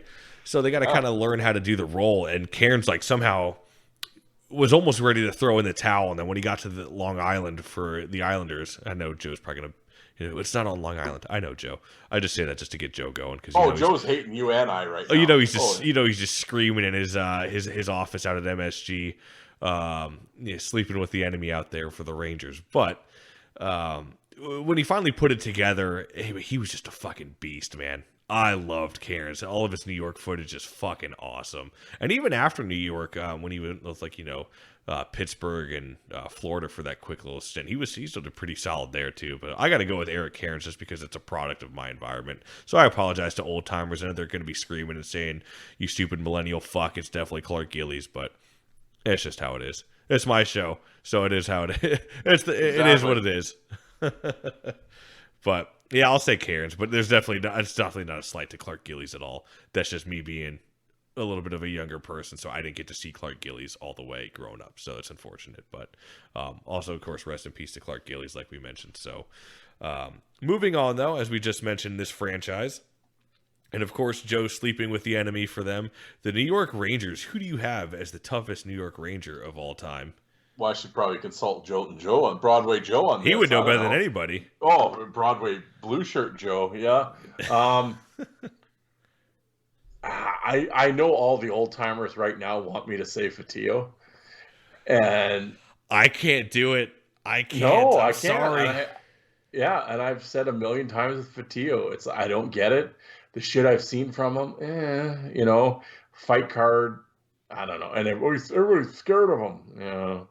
Yeah, okay. But, Ben Wilson and them all managed to fight 3 times as much. So it's like, I don't know. I'm not knocking Nicky. I'm not knocking him. He's a tough dude and everything else. To me, the fights just weren't there. And same thing with Barry Beck. A lot of the old timers will talk about him. Massive rep. I don't know. It's like...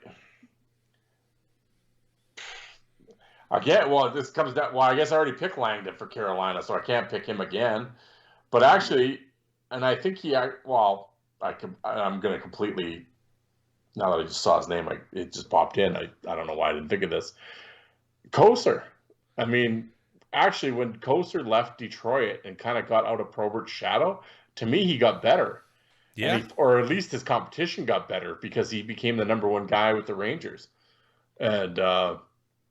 I didn't realize he played that many games, but 278. But I mean, yeah, I'm going with Joe Koser. For me, it was between Joe Koser and then I'm another guilty of being a product of a little bit younger, but Colton Orr. Colton Orr was up there for me, but I did end up going with Joe Koser. But I was close to picking Colton Orr because I thought he was really solid in New York. I thought he was a little bit better once he got to Toronto, but. No, like you said, and I definitely agree because I've talked about it with you, and I've taken shit for it with hyping up Rob Ray compared to Joe Koser, but that was always so suspect with him out in Detroit was his fight card. But that was Probert was the top dog at the time, so that was the kind of the measuring stick. So everybody was trying to challenge them to impress the brass with Probert. So Koser kind of got the leftovers, and his fight card was just a little suspect. But like you said, I think he was better when he was in New York. I completely agree.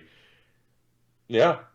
His fight card got better. Yes. I mean, I know he wasn't as long because his hands were all fucked up and whatever. But the longevity wasn't there compared to he was in Detroit for what, 7 years or whatever. But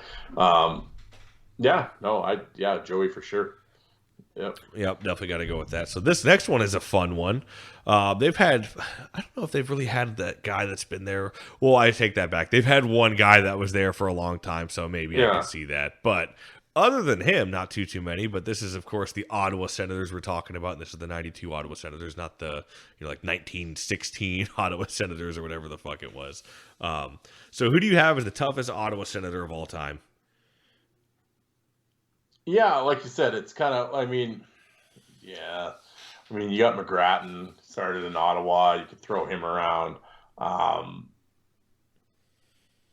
Andre Waugh, you could throw him in there.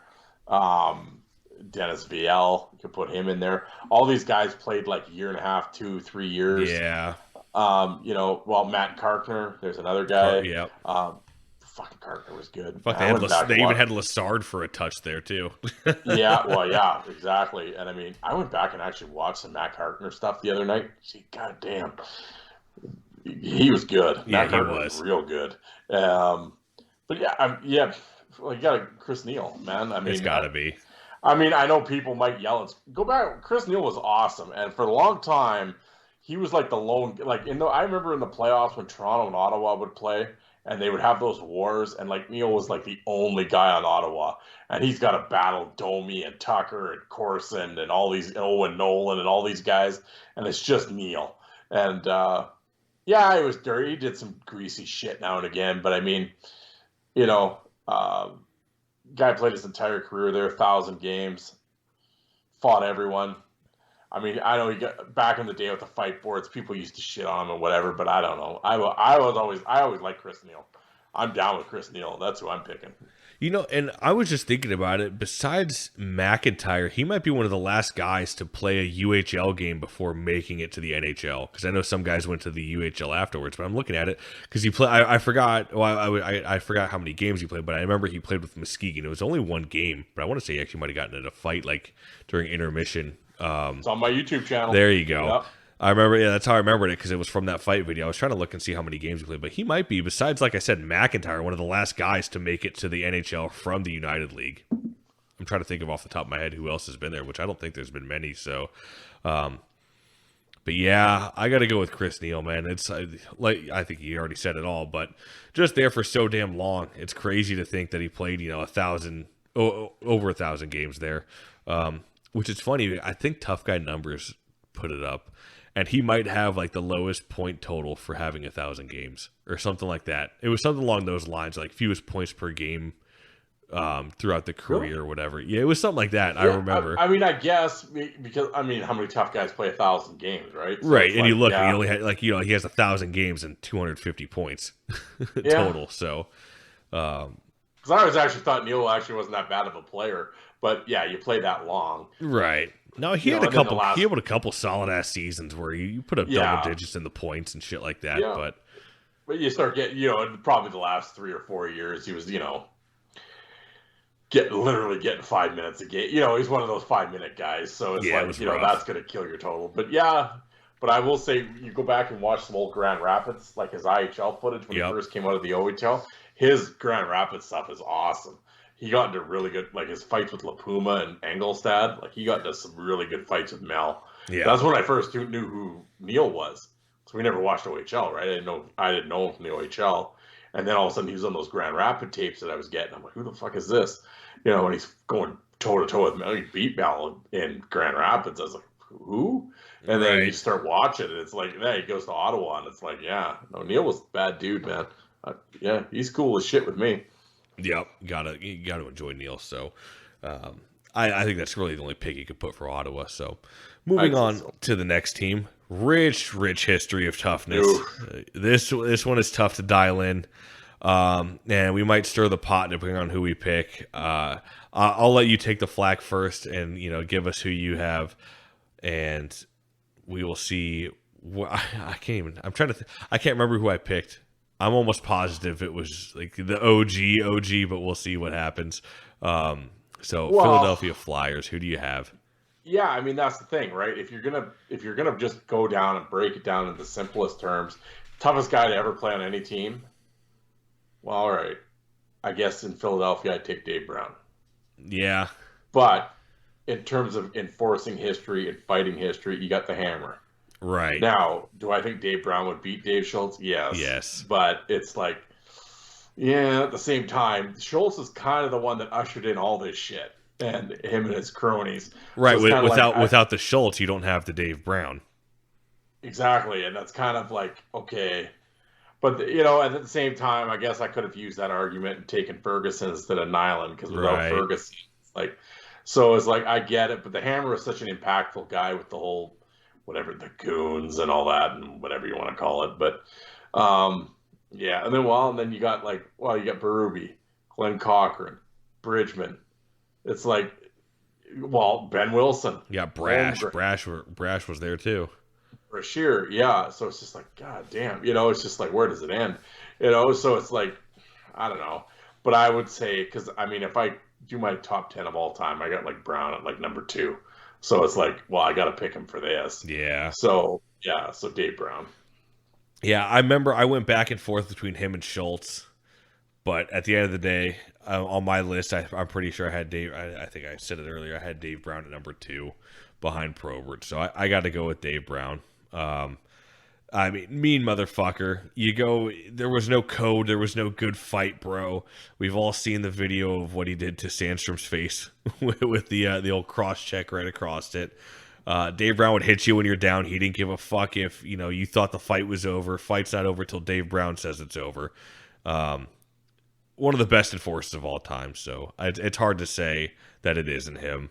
And I know folks out there who might have seen the Hammer play back in the day might be saying, oh, you're crazy. It was the Hammer Schultz. Well, unfortunately, we don't get much footage. Although I will say, not to, my check better be in the mail, not to toot his horn too much, but fourth line voice, old Darren here did just put up a Dave Schultz fight video when he was with the fucking Penguins, which was awesome to see. I love seeing that old stuff.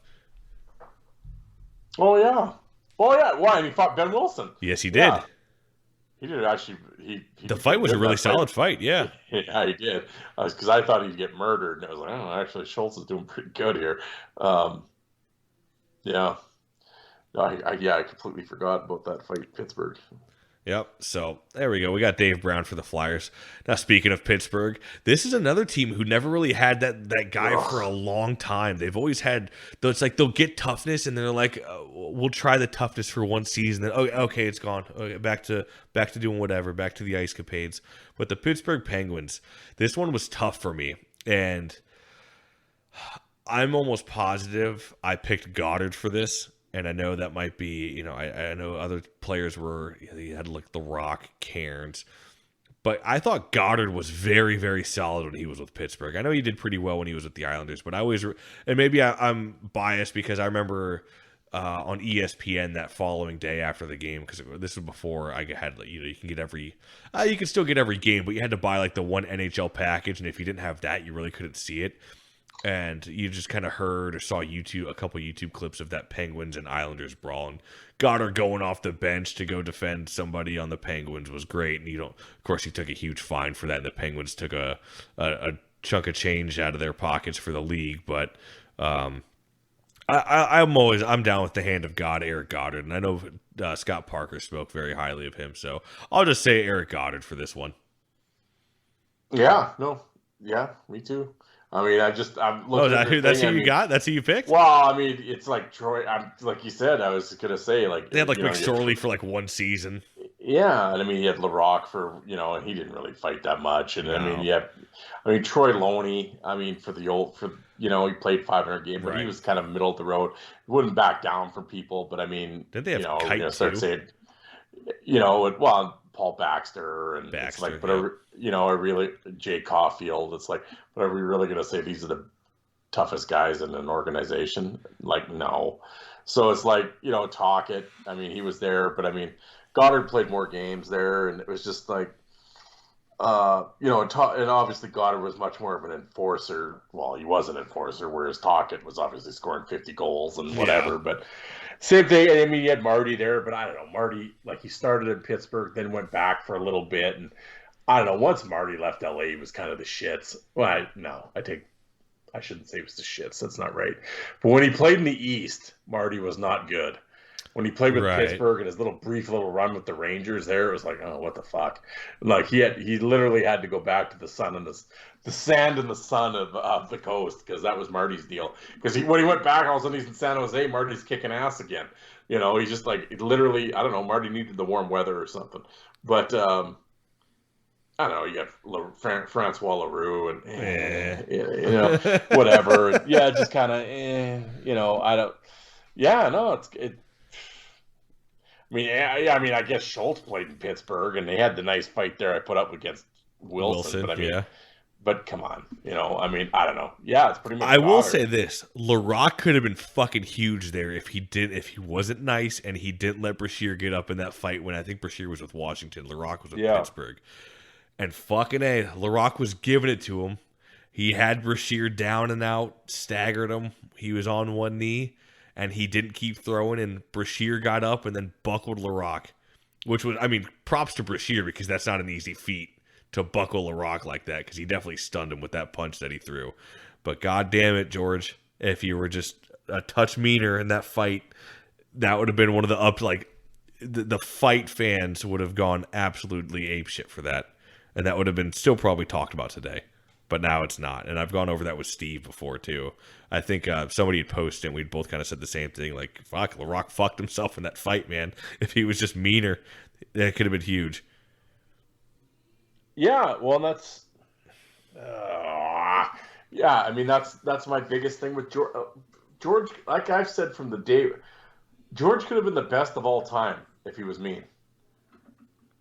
Yep. Because George could kill, like I said, I mean, people can yell and bitch about Larocque and whatever all they want. You go back and watch all his fights, you could count probably on one hand how many fights he lost. Cleanly. Right. I mean, you had your draws and, 8 punches to 7, whatever. But how many times did George Larocque legitimately get beat? One hand. And it's like, but when he had guys, like you said, when he had Brash in trouble, good luck, bro, and whatever, lets him up, and he was always too nice, and it's just like, oh god, it's like the Mortal Kombat thing, finish him, like you had him, like put him. Oh, he had Brashear dead in the rights in that fight, man, and he just let him up. Well, and it's like I know they don't like each other. In real life, I know they got heat. Maybe not now, but at the time, they hated each other. Yeah. And it was like you had a chance to put the exclamation point on this deal, and it was just like, ugh. But you got to be fucking nice guy all the time, and it's just like, why? And it's just like, yeah, George's too nice. Well, you couldn't have done that. Like anybody else, you probably could have done that with, but Brashear just does not give a shit. I mean, he's been, and it's no slight to him. I don't give a fuck if he jumps guys or fights on his own terms. That's on him. But if it had been the other way around, Brashear ain't letting him up. Oh, fuck no. Brashear, oh, yeah, fuck. I'd be surprised if he ain't throwing bows at him at that point, honestly. Like, goddamn. And it's like, God, George. But I did my top 10 on my show. I George at 3 or 4. One at 3 or 4. Yeah. It was Probert, Brown, Wilson, and George. But I think George and Wilson, I had whatever, and I had a few people fucking send me a message and, ask me if I was like, smoking dope during the interview or whatever. But it's like, well, hey, go watch his fights. How the fuck can you argue with that? Like, yeah, it's hard. I mean, I get it. I mean, he's not John Morasti, but I mean, who's beating him? Really? Yep. But, I don't know. But yeah, but he got to Pittsburgh and, whatever. He was there and that was right at the end, with Arizona and Montreal and George, again, Mr. Nice Guy, and he fight here and there and just no oomph. There's no oomph to him.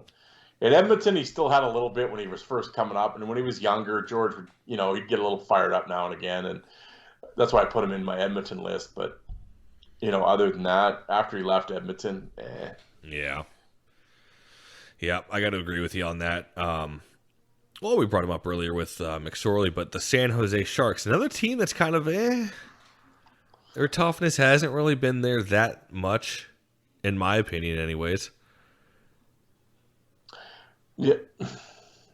I mean, guys here and there, but it's like, do you say Gates? But he wasn't there that long. You say Link, and then it's the what could have been, right? You got Dave Brown. Fuck, he played there. Yeah, well, yeah. When he ended his career there, yeah. But well, Marty was good in San Jose. Marty's pretty good in San Jose. He had Parker there for a little bit too. Yeah, but I mean, I don't know. Like people will kind of, he got beat up a lot. Whatever. I mean, yeah, he bled a lot and whatever. But I hope you're saying exactly what I think you're going to say. Yeah, hey, he's on my show. I can't. Hey, yeah, you got to get the fourth line voice bump in there. I can't say anything bad about the guy. Plus, he's super nice, and his kid's super nice. I got to go with Jeff Odgers, man. The guy's the original gangster in San Jose. Started with the team, and 300 games, 1,000 minutes, fought everybody. Yeah. Fuck, he had the captain patch out there. Hey? What's that? What's that? Oh, I said he had the captain. He fucking wore the C out there for San Jose as well. Yes, he did. And, yeah. And, I mean, I don't know. I mean, Doughty Wood. But he played 100 games. Yeah, I love Doughty Wood, but I mean, that's like a year and a half. So, just, I mean, I don't know, in terms of just longevity. Yeah, you could Scott Thornton. You could throw that guy in the mix. I mean, I like Scott Thornton, but he didn't have the fight card that Odgers had. No. I'm sticking with fuck that. I'm sticking with Jeff Odgers. No, absolutely. That's who I picked. I got to go with Odgers. And every bit of me wanted to say Link just because I'm a huge fucking Gates fan, but he just wasn't. The longevity always plays the bigger factor for me. And like you said, Odgers was there. Yeah, he didn't win them all, but who gives a shit? The win-loss record is for the nerds, as we always say. But yeah, it's got to be Odgers. I really wish we could have seen Link play a full season there, because I think he would have broken the single season record for PIMS that the Hammer has, which to see that broken that many years later in the 90s would have been fucking awesome. Yeah, because he was like the one guy, because San Jose was so bad, you could take minor penalties, it didn't matter. Yeah, nobody gave a shit. 6-0 anyway. Yeah, and Link would be the one that was crazy enough where he wouldn't give a shit that the coach would be, take another bad one, you're not playing. Yeah, right. Shut up. And he would just do it, right? So actually I never thought of it that way. Yeah, Link might have been a guy that could have, geez, I got the hiccups now. Too many beers. But Link could have been the guy to push for that penalty minute record. Yeah, I think if he would have been able to play a full season, he'd have been really nipping at the heels of that thing. But, what could have been. But yeah, I'm down with fucking Odgers, man. If you're a fight fan, you don't like Odgers, I don't know what's wrong with you. Just toe-to-toe, wide open every time. Whoever his opponent was, he was just chin out, throwing for the fences every time. You got to love it. Seattle Kraken, obviously we're skipping because it's 2022 and there's no tough guys. As a team? Yeah, unfortunately. And like you said, until I started scrolling the logos here, because I'm on sportslogos.net to follow along here with each team, I completely forgot that was even a fucking team. I was like, oh shit, I don't have anybody for the Kraken. And so before we got going here, folks, I had to double check with Darren. I said, do you have anybody for the Kraken? Because I think the only person you'd be able to pick would be like Alexiak, and that's really fucking stretching it. And you know what? And I'm not trying to be whatever. I legitimately couldn't name you a player on the Seattle Kraken team. Alexiak's the only one I know.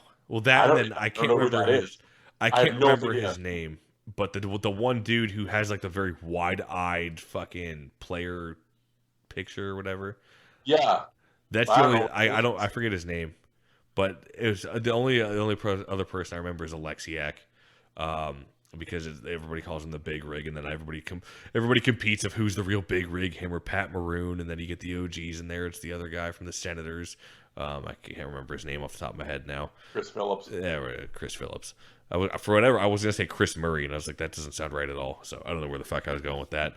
But that's the only guy I can remember, so I guess we'll say I'm going to say it should be Chris Phillips, because he actually came out with a beer called Big Rig Brewery. Ooh, so anybody that has a beer named after it, he gets my vote. Yeah, there you go. All right. Well, this one, we'll piss off Tony real quick, because we will go in depth with this, because I know Tony is his biggest fan. St. Louis Blues, got to be Tony Twist. And I know the old timers are going to say Bob Gassoff, but there's just no footage of that. And I'm sorry.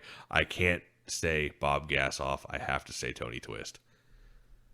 Yeah, exactly. Yeah. And after that, I would say, I was going to say Reed Lowe, but I'd actually probably, maybe Chase. I might say Kelly Chase before Reed Lowe. But Reed Lowe or Chase would be second and third. And then, Gassoff. I mean, like you said, you'd like to say Gassoff. Goddamn, somebody show me some footage. I'd love to see it.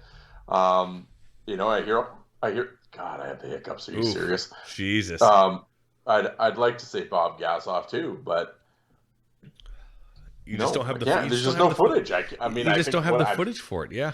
It's the same thing with Fatiu, and I know Tony had asked me why didn't I put Fatiu in my top 10 list. I just couldn't, man. There's no footage of him out there. And the footage that is available, it's not the greatest. So that's why I couldn't put Fatiu in there, man. I'm sorry. I know that might have, upset you. And I know it upset some people because I mean, believe me, you see it on now you got me saying message boards, but the fight groups, you see it all the time. Fatiu was awesome. He was King Kong. And then you just look at the footage. And I'm like, I just don't see it. I'm sorry. I'm not trying to be an asshole or be, the younger generation saying, it's good. Fuck it. You don't know what you're talking about, old timer or whatever. I just don't see it with Fatiu, though. I just don't. And I think Steve said the same thing as well. He's like, I put the Fatiu DVD in, and he was like, Yeah. So, no, exactly. And it's like, well, you should have seen him in the WHA. Well, I didn't. Yeah, well. And no one else does either because there's no footage. So yeah, so that's why I can't say gas off because I just don't have footage for him. And I mean, you look at Tony Twist. I mean, he's regarded as one of the best fighters of all time. I don't know what more you could say about him. He had a right hand just made a fucking hammer, basically, that he swung from 3 states away. Same fighting style. And that's what I love, too. He had like that old-timey like boxer stance with his hands up, and he had the same fighting style from junior all the way until his very last NHL fight. And you weren't really going to get any left from Twister. It was always that right hand coming from downtown. But I think what gives Twister bonus points for me, and I've said this all the time, and I'll always recommend people to go back and watch your video on your YouTube channel of the Tony Twist going into the going in depth with the enforcer role from the last Gladiators. Yep. His outlook on the role of enforcing, him and McSorley's are two of the best, layouts of what an enforcer should be. And I encourage you to go check that out. So Tony Twist would literally just sit on the bench shirtless while the other team's practicing just to fuck with them pregame. Not even just their tough guys, just their entire roster just fucking with them. He'd sit there, get a sweat going, do all that shit, and then he had the fighting skill to back it up because you saw what he did to Rob Ray's face. You can listen to what he did because he caved it in, and you can listen to that podcast when I had an interview with Rob Ray and I asked him about that fight. He's never been hit harder in his life. That was the hardest he's ever been hit. It was from Tony Twist, and we saw it with Peluso, how hard he hit him. And Twist was just a dominant fighter. But the thing that made Twist goes down a little bit, like he'd have the weird loss, and I know you and Steve mentioned it, but it's true. Like he had the one odd loss to Heward, and you're like, really? And then like he had the little bit to LaRue and Ewan, and you're like, what the fuck? But then out of nowhere he'd come right back. So I think that does knock him down a couple notches, but it's hard to say it's not Twist out of St. Louis. Oh, it has to be. Yeah. Yeah, and yeah, legit was the number one guy for a couple of years there, and it's a real shame that he had the motorcycle accident because that's kind of, even if he was in his early 30s, I mean, he was built like he was in his early 20s still. Yeah, and he had a couple of years left in him in the tank, and especially for a guy like that, because some guys once they hit their 30s, they got it on cruise. They don't really want to do it anymore, and which is completely understandable. Right. Twist lived for that shit. Oh, yeah. And I mean, that's the thing. He was never.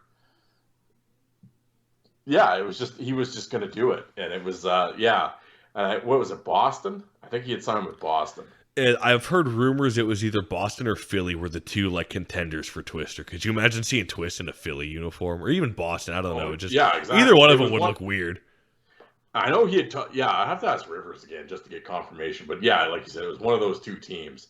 So man, imagine him out east in one of those, like with either of those teams. It's just like, oh my god, he'd have been like they would have had statues of him. Oh, he'd have been god over there. Oh yeah, and it's like it sucked that he got hurt. Or his career ended. That sucked. But not much more you could say on Tony Twist. No. Next team, of course, my childhood favorite NHL team. If you listen to the podcast, you know exactly who I'm picking for this one. And I really don't think there could be any... you can make an argument for a couple people, but it's really hard to say it's not Andre Waugh for the Tampa Bay Lightning for the toughest Tampa Bay Lightning player of all time.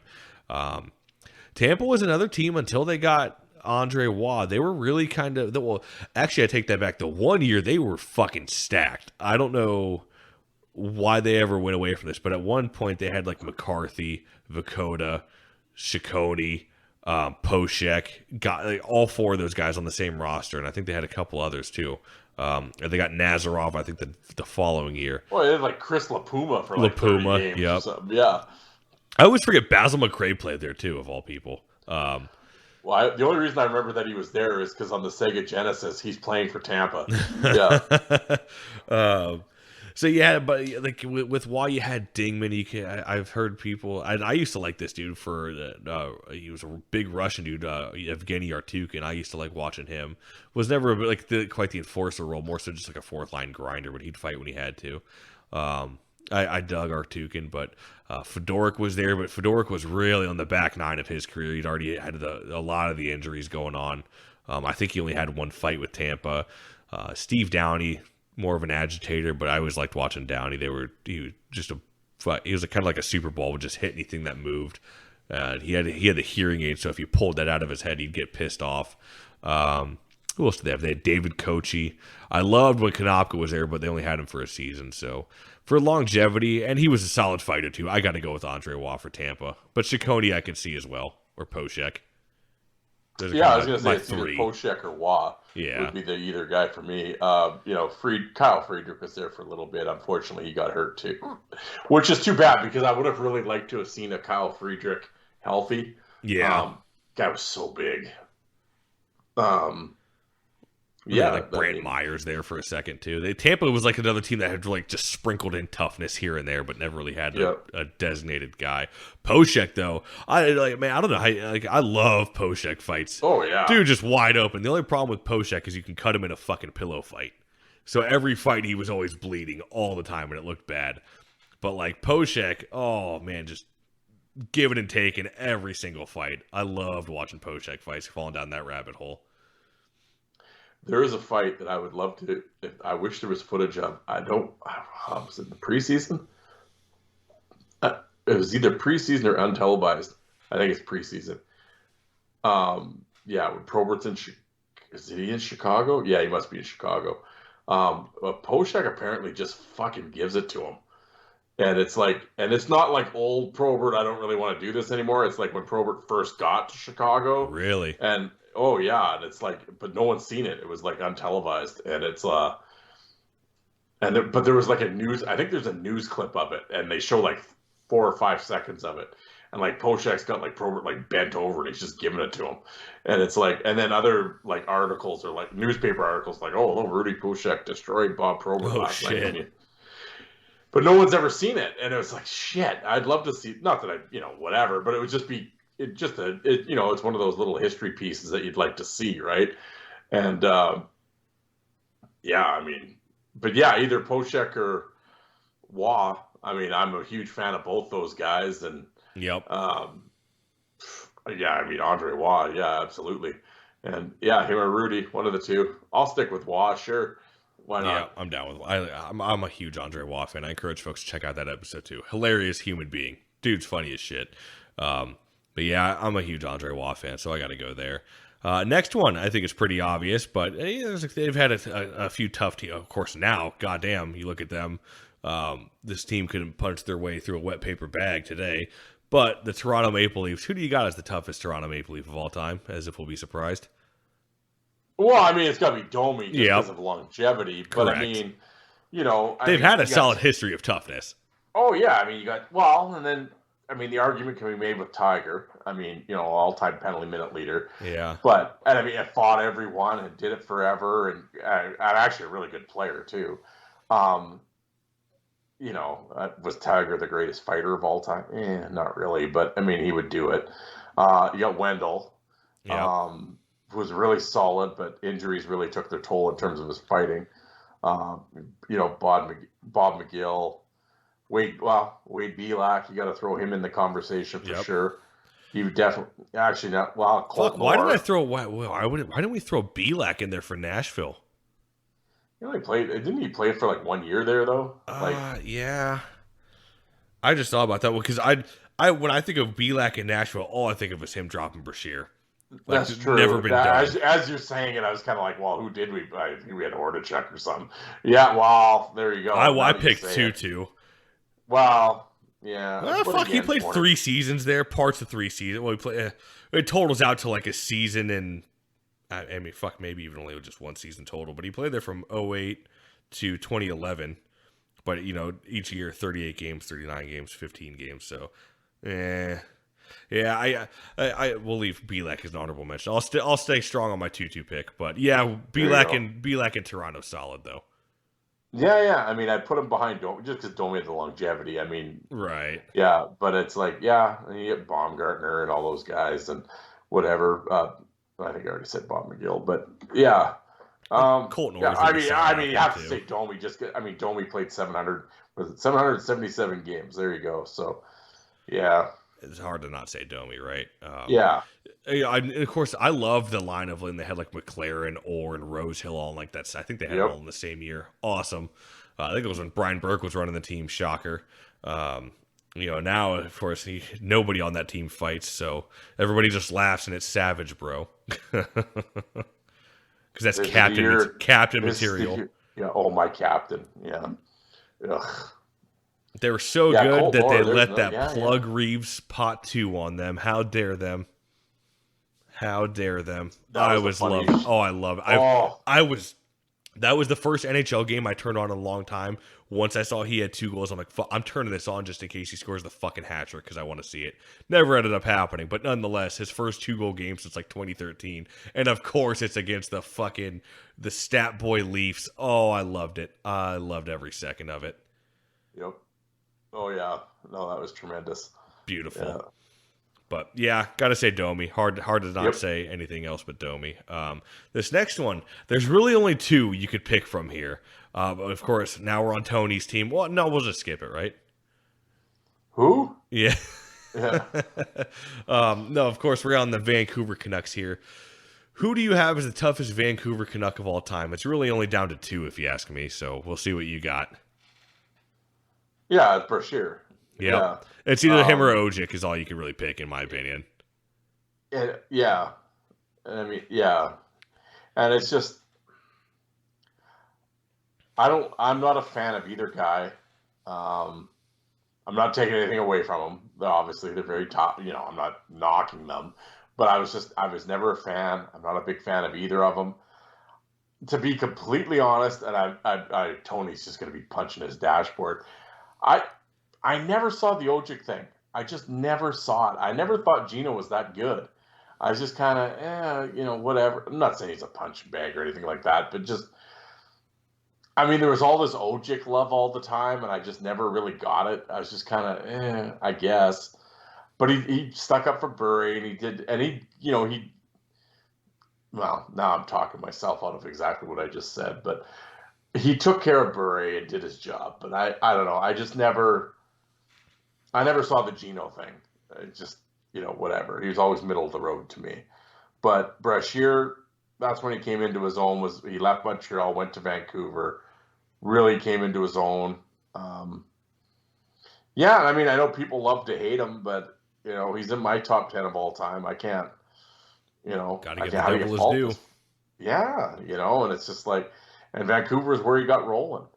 And, yeah, I got to pick Brashear. Yeah, I'm in the same boat as you. I got to go with Brashear here. And although I will say I do enjoy the clip of Ojic just running rampant on the St. Louis Blues, just running amok. Great clip. But Brashear became, that was when, and I know everybody, the Huggy Bear, blah, blah, blah. Yeah, whatever. But that was when he really became kind of a dominant fighter, was with Vancouver. And he really kind of elevated that level, because like you said, when he was with, actually one of the coolest fights was when he was with Montreal. He had a good, I think it was with Probert. Yeah, it definitely was Probert, and it was more so like a boxing style fight. It wasn't even like they didn't grapple. That was really cool to see. Getting sidetracked here, squirrel. But when he was with Vancouver, like you said, that was when he kind of really came into it and started finding the groove, and it was all uphill from there. Like he never really looked back after that, and you can count on maybe 2 hands how many losses Brashear has. It's not a lot. And I know people don't like the antics of him picking spots and whatever. Well, that's the greatest thing about enforcing back then, is there was no fucking, there's no code. We have to fight this time at this arranged time and, on this day, blah, blah, blah.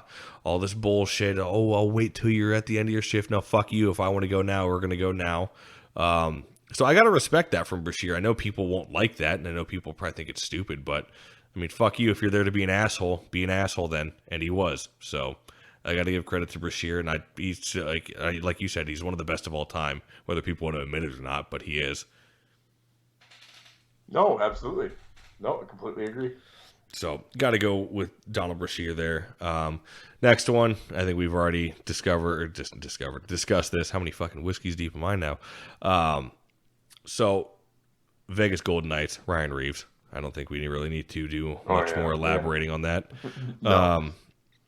So, this team, very interesting. Decent history of toughness. Washington Capitals. Who do you got, man?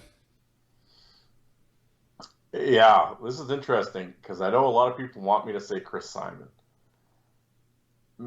Yeah, maybe. But I'm actually going to go with Craig Berube. Yeah, I'm going to go with Berube. Just because Berube, I think, had more fights. I know Simon that's when he started getting the shoulder injuries, was in Washington. He didn't really fight as much. But Berube played 400 games in Washington, which is way more than I thought he did. But yeah, Washington, I mean, they've had Alan May, Stevens, Dale Hunter, Tom Wilson, everyone's favorite, but Simon, Randy Holt, guys like that. But it's Simon or Berube for me. I'm going to just because I couldn't, I wanted, and I love Berube so much. Berube's like one of my favorites of all time. And I couldn't pick him in Philly because Brown and all them were there, so I'm going to pick him now. Yeah. I'm going to say Berube in Washington. Yeah, I got to go with Berube. And I know we spoke about him earlier, was Poshek, but I mean, the fight with him and Poshek, I think it was in Washington. Oh, great fight. And the announcers were awesome too. Look at this jackhammer action by both Berube and Poshek, and they're just fucking going at it, and there was just no defense. I mean, what more can you say about the Chief, too? He's legendary enforcer, part of the 9,000, or not part of the 9,000, part of the 9 and the 3,000 penalty minute club. So it's hard not to say Berube. And Simon was up there. I thought of Erskine as well, because Erskine had his stint there in Washington. Brashear was in the later half of his career, though, and that's where he got dropped by Belak. So I don't think Brashear was quite the same brash that we saw in Vancouver or Philly, which there was. I actually almost thought about putting Brashear for Philly, but it's hard to beat Dave Brown. So I felt like I would have gotten shot by somebody if I didn't say Dave Brown for that one. But I think there's a case to be made for brash out there. But yeah, I got to say Berube for the Capitals. I don't think it could be anybody else really. Yeah, no, I would say, him or Simon. Yeah, like I said, I think just Berube with his longevity, and gotta go with the Chief. So this one's different. You could almost probably, I think for this one we will lump in the Atlanta Thrashers because they came into the league when the Enforcer was pretty much gone anyways. So the Winnipeg Jets, but I guess we could throw in the Thrashers. So I'll say Eric Bolton for this one, because it's on Winnipeg. But I mean, you could say Odgers if you wanted to, or even Lassard. Lassard played there. I'm trying to think of who else off the top of my head from the Atlanta Thrashers, because they didn't really have too much toughness on their teams. Now that I'm thinking about it either. No, I'm just you got me. Because Winnipeg the only thing I could think of from Winnipeg would be Thorburn. Him or Peluso, Anthony Peluso. I was a huge fan of Anthony Peluso, but it was like, that was sort of that newer era where it's like, right. 4 or 5 fights a year. So it's like, all right. But yeah, I mean, if you're going to lump in with mix in with Atlanta, I mean, Bolton, I would say for sure. I mean, I think that's who it's got to be. Yeah. Because they came in Lassard. It's like, right. Well, yeah, we gave a pass. I'm a big fan of Chris Thorburn. I like Thorburn a lot. Yeah. But I mean, he's not beating up Bolton or Lassard. So did they have Bortuzzo too, or no? Was that? I think that was just St. Louis. I could be wrong, but yeah, Thorburn's the only person I could think of. Vegas, we were able to lump in here because they had another the later expansion team, but they had Reeves. So Winnipeg really didn't have anybody, but that's why we'll break our own rules here. We're making the rules, damn it. But there we go, all 31 teams, because we didn't include the Kraken. thankfully. All 31 teams wrapped up for every tough guy, or the best tough guy from every team. We're fucking stumbling over words here. We really rambled here. This is going to be your longest episode in a minute. Yeah, we dragged this on. We're on 2 hours and 3 minutes here. Really? Yeah. Well, I will say, we did it because I was looking at the time. I'm like, oh fuck, we're talking. We're here like for the first like 5 teams or first 8 teams. Fuck, it took us like 30 minutes to get through the first 8 teams. It's like when you're interviewing a guy that had like a 15-year pro career, and you're an hour and 10 minutes into your interview, and you're not a junior yet. Yeah, it's like, oh shit. You're like, oh, this could be 2-parter, I guess. Yeah. It was fucking. Well, unless you're friggin' Lazito. Then you just go and it's like listening to the audio version of War and Peace. But yeah. The J.K. Rowling of Enforcer podcast. Every episode just gets longer and longer, like the fucking Harry Potter books. Well, yeah, and at this point I think it's almost like Joe's trying to prove a point. Yeah. Like he just wants to get every episode has to be longer than the last, so it's just gonna turn into like the Lord of the Rings saga or some shit where it's just gonna be just epic. Oh shit. Yeah. Well, I'll let you get going, man. I'm sure you will, because I know you probably got a piss because you're fucking X amount of beer. You like fucking 12 beer deep now? Yeah, I'm pretty. Well, they got the damn hiccups and everything else. I haven't had. Yeah. Can't remember the last time. It sounds like the cartoon fucking when you're drunk in a cartoon. Yeah, going on there. Like, really? I can't remember the last time I had the hiccups in my life.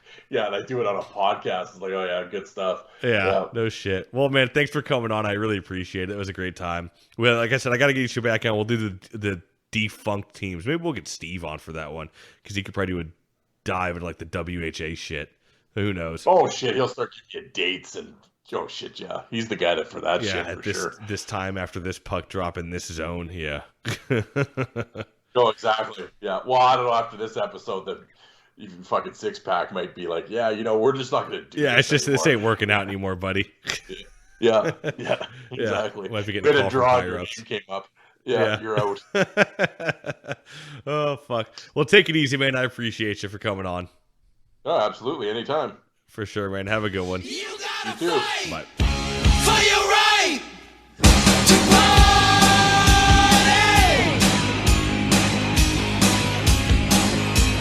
You got